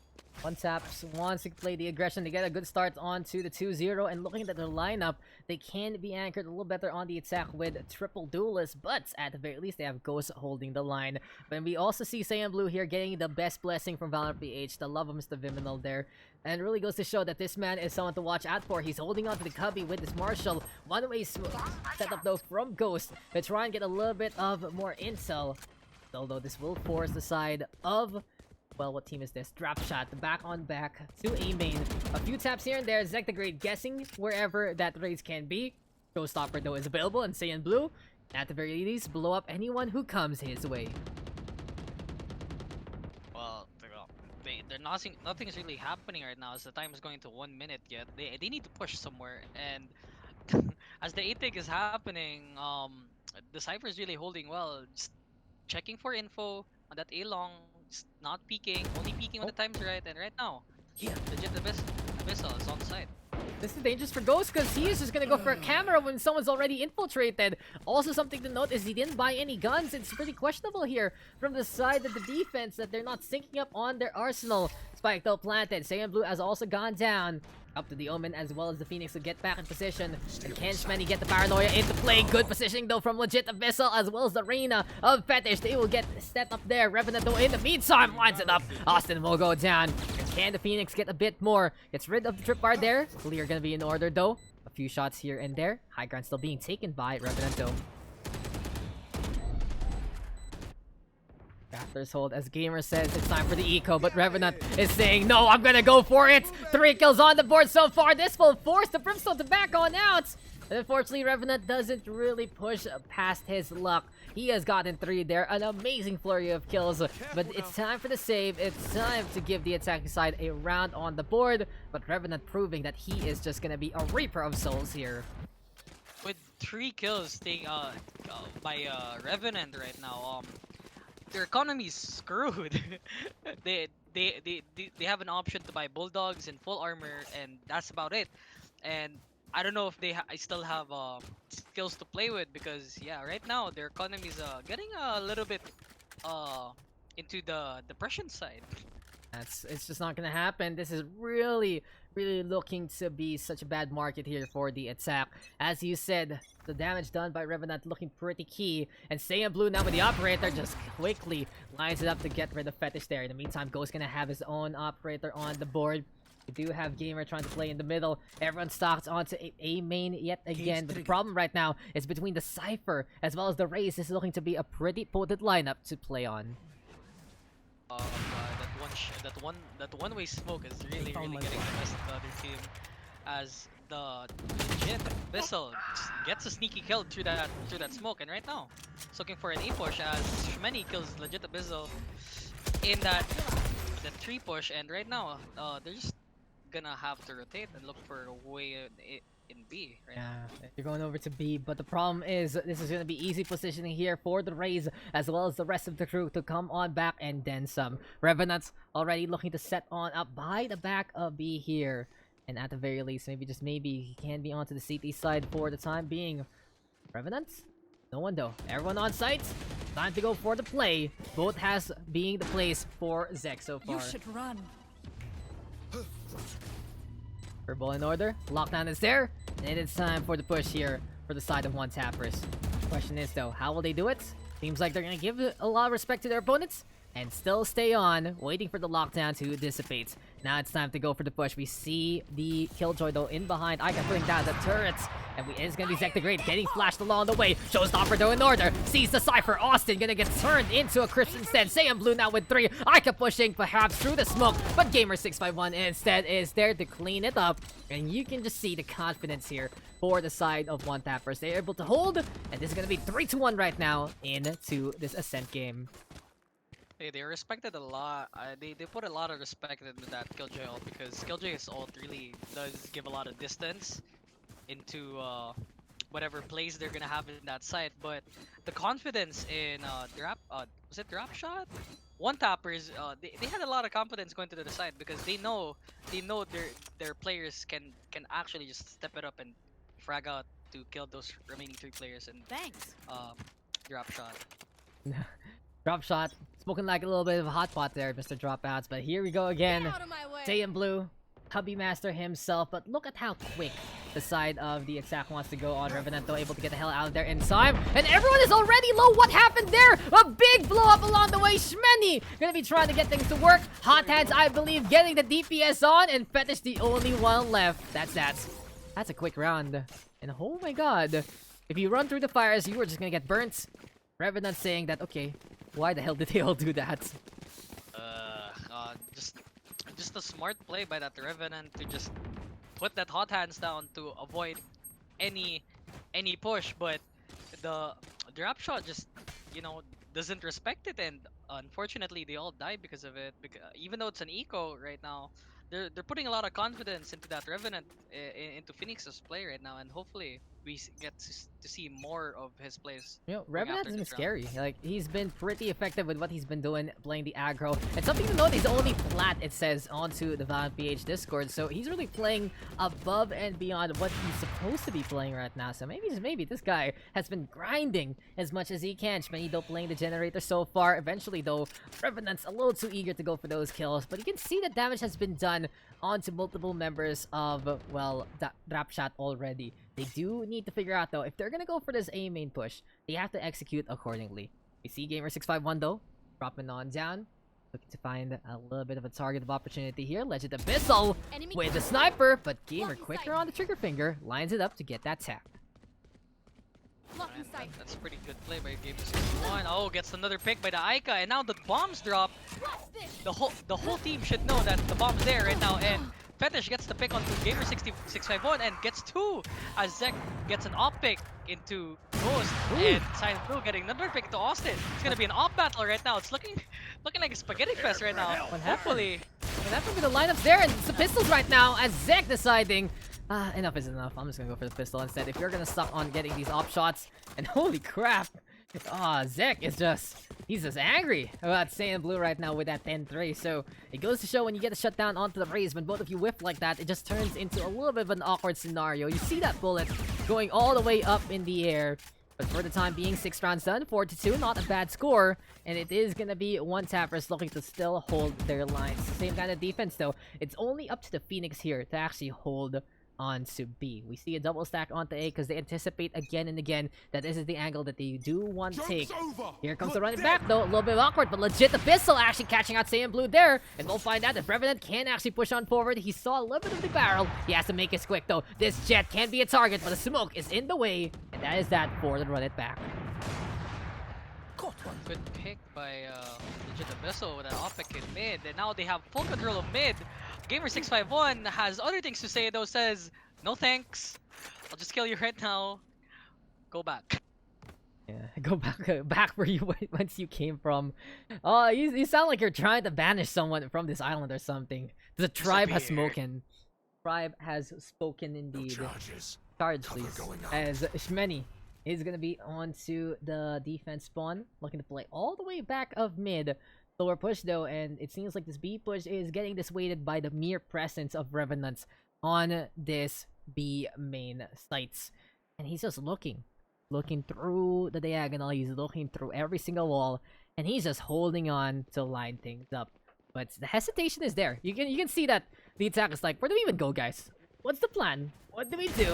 Let's go into A, but Ghost actually gonna get caught out by Fetish. The spike though is very far off, so they will have to bomb rush their way to victory. Gamer651 though, operator in his hands, he will win it out, dashes forward against Fetish, looking for the next one, but he doesn't see the Brimstone inside. Duel right now between the two. Gamer will get that kill. Dordo has been close, this is gonna be spike planted, but the Omen going for the TP play. Shmeni will shut that one down, and what a response as Shmeni will wrap things up as a double kill there on 8 sides. That was an unfortunate push in short by Fetish and what was it? Zek the Great. Unfortunately, they couldn't take that. They couldn't take Gamer651 down, and that kind of just cost them the round. All Shmeni had to do was just TP at the back, and those 2 kills were secured. Yes. There's an easy time there to secure whatever is to come, but in any case, we are not done yet. 7 rounds in, 8th round underway. We hear the Empress though, and we'll find out if Fetish can actually go for the pop-off with this Vandal. You know, with the fire rate buff, it really feels like it's a high horse to try and control, but Saiyan Blue gonna make it happen. As thanks for the gifts up there to Mr. Shock Rizal. Icon Legit Abyssal though, gonna get 2 kills on the board, and they are gonna be pushing onto B side. There's a lot more explosive here from the attacking side, and I prefer seeing this side of Drop Shot. They are just going at it. Zek the Great also catching out Revenant after he lines up and gets basically 2 there. 2v1 though, Gamer all alone. Question is though, can he get the angle in this fight? Should have just planted the spike right there and now, but right now looking for a 2v1 right now. Gamer651 gonna push into the side. Probably knows that there's someone else in lobby. Goes for your peek right now. Let's see if you can get him. Yeah. B-main might be the target of opportunity. Sees the Brimstone, gets that shot. And Aika actually using the ultimate that she got. That's why the Brimstone left it behind. But Aika able to use enough gadgets to bother Gamer. And using craft and wit, she's able to get that kill. Unfortunately, can't make it to the operator in time. 5-3 though, every round mattering in setup like this. We'll find out so if the attack can keep this one up. That was a good distraction by Aika using the turret as Gamer651 uses his ult to actually destroy the turret. When you switch to your main gun after using your ult, it actually takes a bunch of time for you to get that gun off, and that gave Aika enough time to kill him, and that's why they got that round. Yeah, surprise, surprise, and it was just effective there, but we are not dead yet. We are going back at it, and here we go again as Gamer651. He likes to try and practice this operator sniper role with the Jets, and even though he's taking damage, he's able to disengage in time with the Tailwind. Really goes to show that he's trying to emulate a few greats here and there, as Shmeni going for the TP play, goes back to market, resetting the lines, and this will allow Cyan Blue to just go at it again. Over 9,000 there with the flank, with that IQ. Zek will go down. To take a bunch of risky plays for attacking team if they want to take a round off this, as Gamer651 takes a pick off Fetish, as Many takes a pick off Austin, and right now it's a 1v5 for Aika. Gets 1, and Shmeni just trades him off, and right now it's a 6-3 for one tappers. Goodbye, goodbye, goodbye. And you know, that's just gonna be that again. In a more direct battle, it feels like Gamer and the rest of the crew having that advantage. Saiyan Blue is the one pushing on forward. And the thing about Gamer, he's only died twice in this match. So it really goes to show this man is an operator that can get out of harm's way when need be. Still though, it's up to Ghost to hold on to a main. We see it yet again. Look at that! One-way setup though. The lineup from Mr. Ghost. Knowing how to play the Cypher. I don't know how to do that, so I'm already impressed. But it's as simple as pie here for Mr. Ghost. Top mid though, actually gonna be targets. They see the TPs there from the Omen, and Gamer peeks from the cubby, but legit Abyssal up in the air. Still not gonna be enough. Gamer will get a shot instead. He will get 3 so far. He's looking for more and more kills, but Ika instead with a jumpy shot, and eventually it leads to the demise of the Jet. But it doesn't matter. The refrags are there, and that was a good showing there from Gamer. Yeah, that operator pick doing a lot of work. Jet with an operator is really powerful. That op shot into tailwind really gets you out of a lot of risky situations in times where if you miss a shot, you'd probably be dead by now if there was another agent. But you know, since you have a Jet, you can just tailwind and just live another day. That's what happened. Speed boost the hell out of there, dash on away and stay alive. Seems like, you know, that was just what it was all about. As here we go again, Saiyan Blue looking to peek onto B main. We see legit Abyssal though already showing his marker, but not gonna be enough for Saiyan Blue to get that lineup. Showstopper though is still in order. Maybe he can get redemption here with some utility, forcing the Jet to get the hell out of there. But Paranoia is into play. I love the turret's placement though from Micah. It's very simple, and Shmeni making a mistake on the TP, but Gamer up in the air. Bladestorm will be in effect. Third kill on the board, looking for the lineup onto the fort. Yes, he does get it. It's all up to the Brimstone right now to, at the very least, stop Gamer on his tracks. But Zek, he's sneaky enough to go onto the sites. And I do believe Ghost can just go for the camera to see this one coming. Prepare for hellfire. Run away, Ghost. Run away. Garden's not going to be safe whatsoever. 4v1 though. Question is, can Gamer wrap things up to get that ace here? Zek gonna be looking to shut down anyone peeking his way. But on the rafters right now, we see 3. Good camera spot though. And here comes the race, trying to go for the bait. Cyan Blue will go down. This should give an opportunity here for Gamer to get that kill, but no, it's not happening. Zek instead is playing the clutch, and it's gonna be a peek right now in order. That's the ace right there. The sacrifice of 2 will allow Gamer 651 to get the ace that he wants. An 8-3 our score. Good lead here from one tappers. Although Zek the Great used the dart to actually bait like 2 people into going to him, all they had to do was just make a trade, and that was it. Gamer, I didn't know that Gamer 651 actually got the ace. I was really paying attention, but as it turns out, that was an ace, and good job for him, really stepping up. Yeah, hey, he figured it out even though he sacrificed to it. It's like... Okay, anyway, here we go again. What's happening here? Drop bots. Okay, Gamer gets to the kill. Pretty standard right now. Keeping an eye out. Sek can't really get anything done there. Here we go though with a peek, and Austin will get the headshot in response.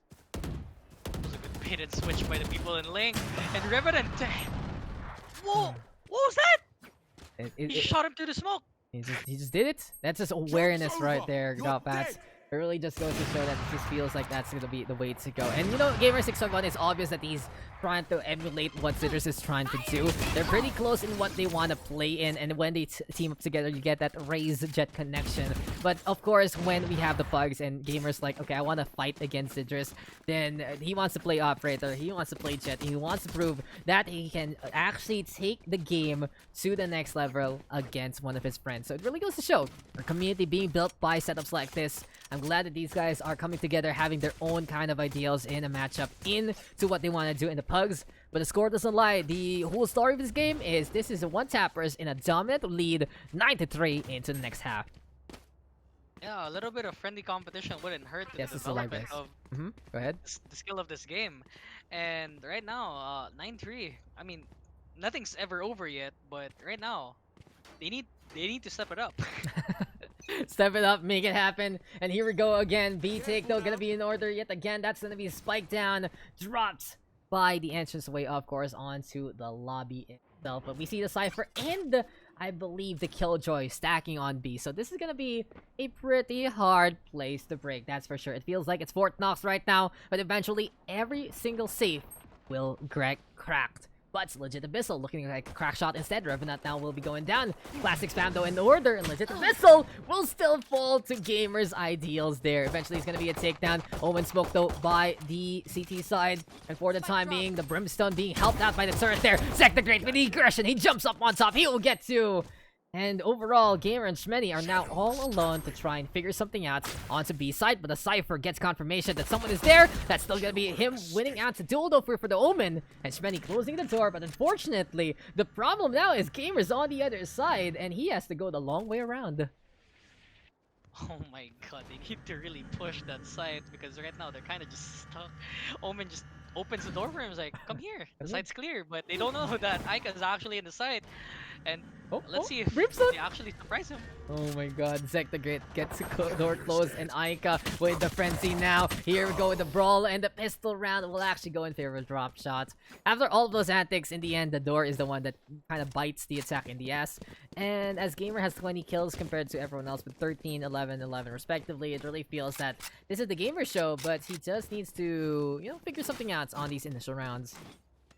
Well, once you take a pick off Gamer 651, like it's up to the other 4 players to figure out where the hell to go because right now he's the one initiating all the picks, and right now because of what happened, they really need to step it up and kind of just find a way to push it to the side. Step it up indeed. 5 round advantage still a big chance, but here comes Fetish with that Bucky, and it seems like he likes to go for the punishment as close as can be. Lear though thrown on that already, no picks whatsoever so far. Quick little damage though, but Revenant is happy to use the hot hands to get the heal on. And it seems like it's a stack here for the side of One Tappers to try and push onto A site. Just a simple hold. All you have to do is just think. That's what happened. Legit Abyssal takes 2. The third though. Many inside are down. Doesn't get it though. Unfortunately, that's Phoenix trying to go for that peak, but in the end, it's not going to be enough. Goes in the meantime. And be pushing on to the generator, using some sneaky tactics with those smokes. But Ika and Austin having judges in hand, and if you get close to one of these 2 A's, you are just gonna get your asshole torn into a new one. Legit Abyssal though, danger close. Marshall into the shorty. 3 on the board, that's the Jet getting that kill, and a flawless victory here on the second round of the second half. He did a 360 there. Did you see that? Style points. Style points. He actually hit him on the way down and he just finished him off the short. I don't think Revenant was ready for that. He was in awe of the greatness that was coming his way, and in a setup like this, we will see the Blade Storm though available here for Gamer 651. Real question though is, what's he gonna be doing with it? Is he just gonna keep on with the eco so he can go for the operator on the next round? Seems like that's gonna be the case as Vandals are into play. Ghost in the meantime holding on to the Marshall, and we'll find out if Legit Abyssal can hold here. A few left clicks here and there. Tailwind right now in order, and Sailbu will get the blow up, but unfortunately, Gamer dashing on forward, and now he has to deal with the Reyna as Fetish gonna be closing that door. Oh, they're gonna have to push that 3 into heaven. They're probably just gonna push it into A, and that's what's gonna happen right now. They all they need to do is just put some smokes down, check corners, and that's it. And right now, Fetish getting a kill right now, holding out A long. They really need to find him before something else happens. And that's not happening. Oh my god, they're actually rotating properly, and we got Shmeny as the last person left. Knows the guy is in Gen, and right now he's hiding. Oh, he's just hiding, and he's dead.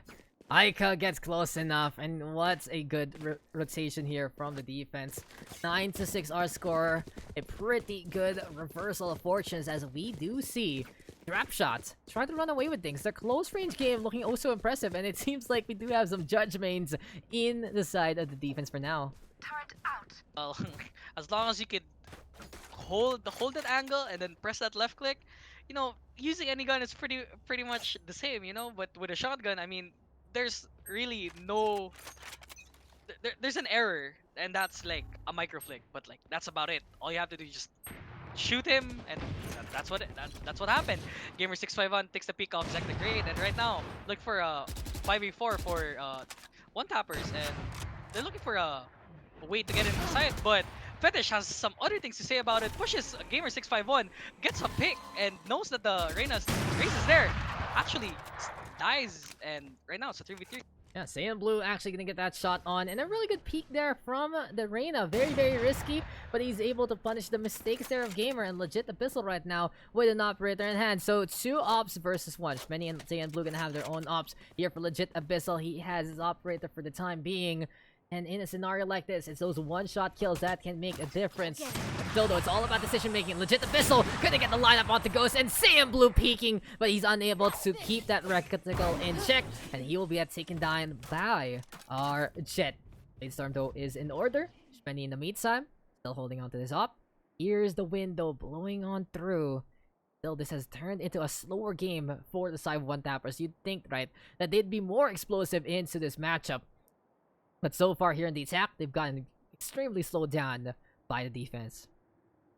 Because of legit Abyssal's way and how he plays the op and the Marshall, they're actually afraid now of actually pushing, because they know that one guy will always peak in Link, and that's what's giving them the scare right now. And right now, gets the peaks, and Shmeny takes him, but right now it's looking for a 9-7 right now. Hopefully Austin can find a gun for his other teammates to use, but yeah, doesn't take the opportunity to do so. And can't go wrong with that. At least legit Abyssal will go down, but I do believe it was it saved? Was it actually saved by any of the members? No, it wasn't actually. So legit Abyssal has to buy a new one. It will have no armor for this fight. So not a bad exit there from Shmeny. This is 9-7 though. We've seen a 4-round streak here from Dropshot. They've been doing an exceptional job on the defense. And hey, I gotta ask you, Dropshot, what the hell is happening here? How the hell are they having a 4-round streak in this game?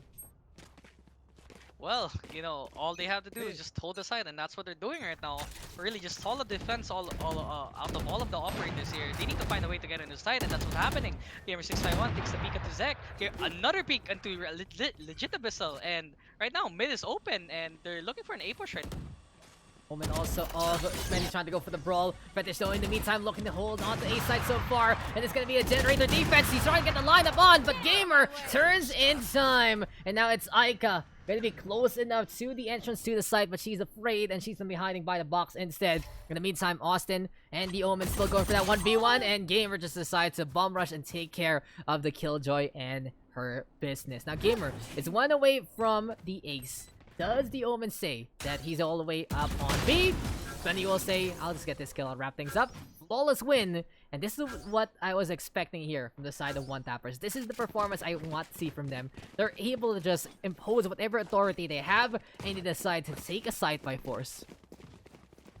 Whatever the hell Gamer 651 is doing, it's working for them, and it's giving them a lot of opportunities for 1 tappers to take a side and just blow it up, and that's it. That's what's happening. 10-7 right now, and both of our predictions are actually wrong right now, Daks. So what do you think? What do you think will happen in the next couple of rounds? Yeah, hey, it is what it is. I do feel like though this is gonna be a turning point into this game. If Gamer can feel it, he can get easy kills, and Zek is just an easy target in the middle. Fetish though in the meantime trying to do the same. Avoids the raise though, avoids the shot as Gamer will fall, and Saiyan Blue gonna blow up the wine cellar to Kingdom Come 3v2 right now in a very quick fashion. But Revenant is looking for an opportunity. He might be able to get a peek on the Cypher in time. Yes, he does. Good patience, good know-how. Austin will fall, and it's Aika now yet again versus everyone else. Oh god, that was unfortunate for the Cypher. He should have known that there was a guy there, but obviously just walking into lobby just doesn't give you any information rather than just guessing, and right now that's what's happening to them. Revenant has the flank right now. He could probably look for Aika, and that's what's gonna happen. Just A little bit of a duel though. 1v1 action gonna be in effect, and Aika gonna be stuck by the rafters here. You can see what the Raze is trying to do though. Saiyan Blue wants to go for the wall bangs, but it's just not happening. And Aika, you're not in a good spot whatsoever. If you stay there, you'll get blown on up. If you try to retreat back to the defender spawn, then you have to go through the hot hands. And okay, awkward. Both sides running out of bullets. Aika will decide to go for the push. Does Revan have any bullets left? Oh, he did have bullets. He just backed on out. Aika will get that kill, so she's able to get away pretty scot-free with her own gun. And get a Cypher, get away! No Ghost losing the operator. Saiyan Blue can actually return and get that one back, but I don't think it's gonna happen anytime soon. 11-7 though. This is the time where 1 tappers is getting their tempo back.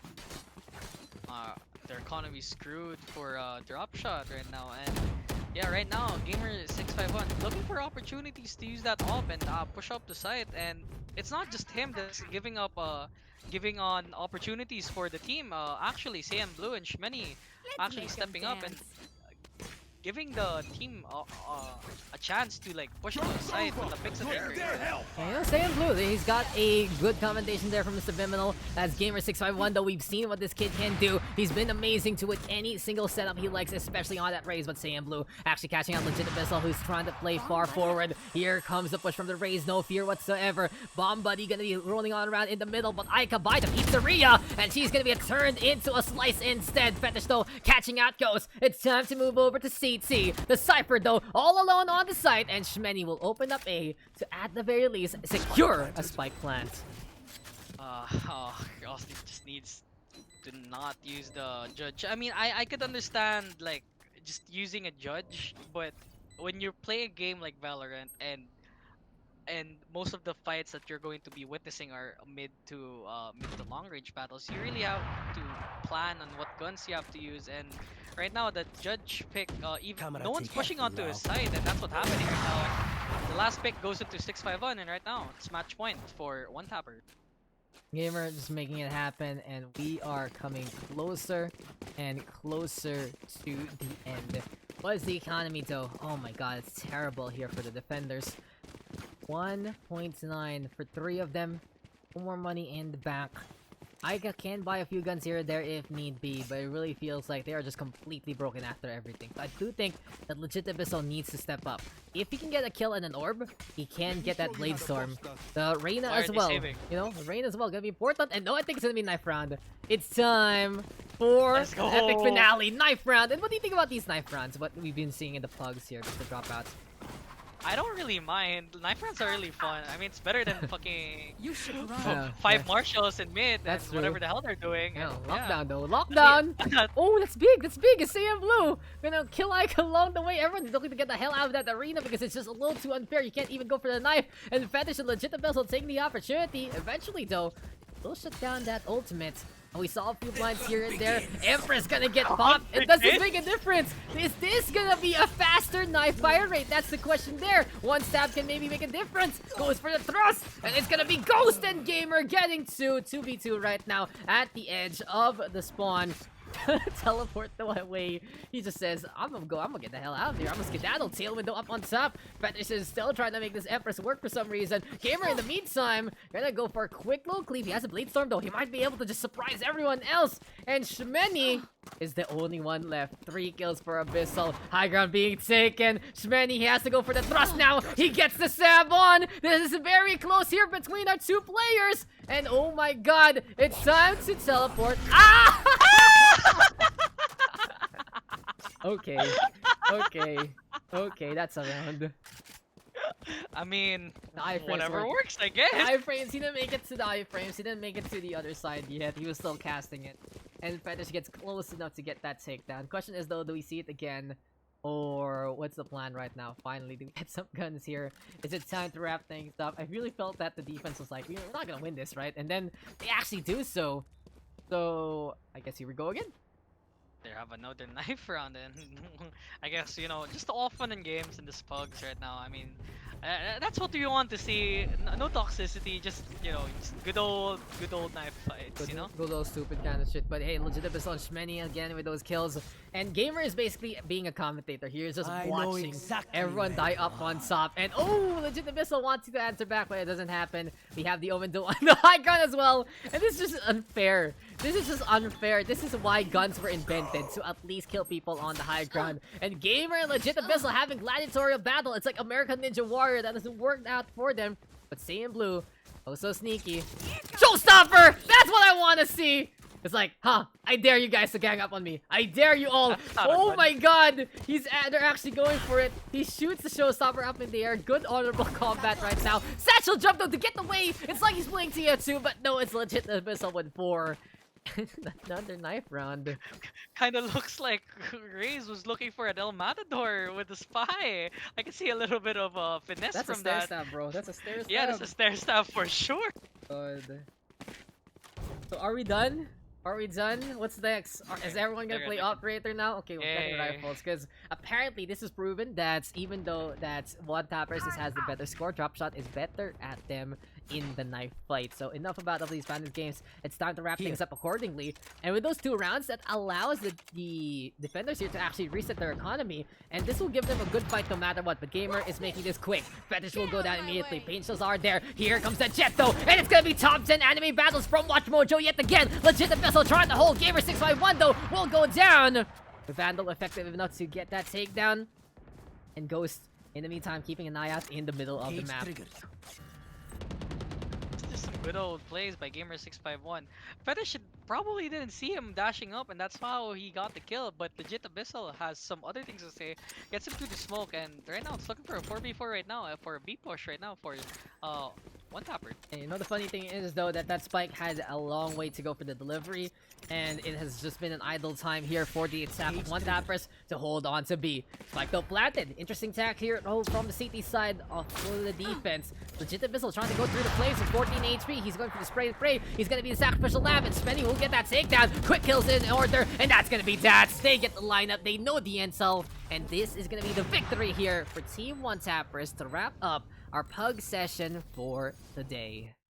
Good job for Gamer651, like, dropping a 30 bomb, even though some of the kills there have been knife kills, but still the way that how he's playing with the jet is actually really impressive. Because I'm not a jet player myself, and just watching jet players just do their work really impresses me. I hope I hope they learn. I hope the people at the bottom learn that you know they need to be proactive in what they're doing, and just just do some good plays all around. But yeah, just well played to both of these teams, and yeah, that's gonna be a wrap for our pugs for today. A wrap in, guys. It was a pretty fun session. We kept it short, we kept it clean, and in the end, we had 4 games there. And drop out anything you want to say though before we head on out. Yo, next week, I don't know if we're gonna have pugs again, but yeah, we'll be here. We'll be waiting for you, and hopefully you guys enjoyed the commentaries for today. I've only started shoutcasting last week, and I don't know if my commentators be Fine. my It's fine. Don't worry about it. Just keep practicing. It's all good. I'm gonna keep practicing, and yeah, hopefully you enjoy whatever games we pulled out today. And yeah, thank you very much for inviting me here again, Dax. And thank you as well for volunteering. And we'll call it a day. I have not had any food as of yet. I've been casting for 6.5 hours. Overall, from 6 p.m. to whatever, and you're doing a great job. I love it. And we can call it time to wrap things up. It's time to say our goodbyes. And GG well played to one. It was 4 great games, and I can't wait to have a better session in next. Thank you guys for tuning on in. Thank you guys for coming. I'm gonna keep it short because I can eat my foods right here. And I will see you guys in our next pug session. It's been fun and great. I've been Daks, and of course, check out Valorant PH, discord.gg/Valorant PH. So many great events coming your way this month and the next, and I cannot wait to see what else is in store. Have a good night, ladies and gentlemen, and have a great time. Peace out.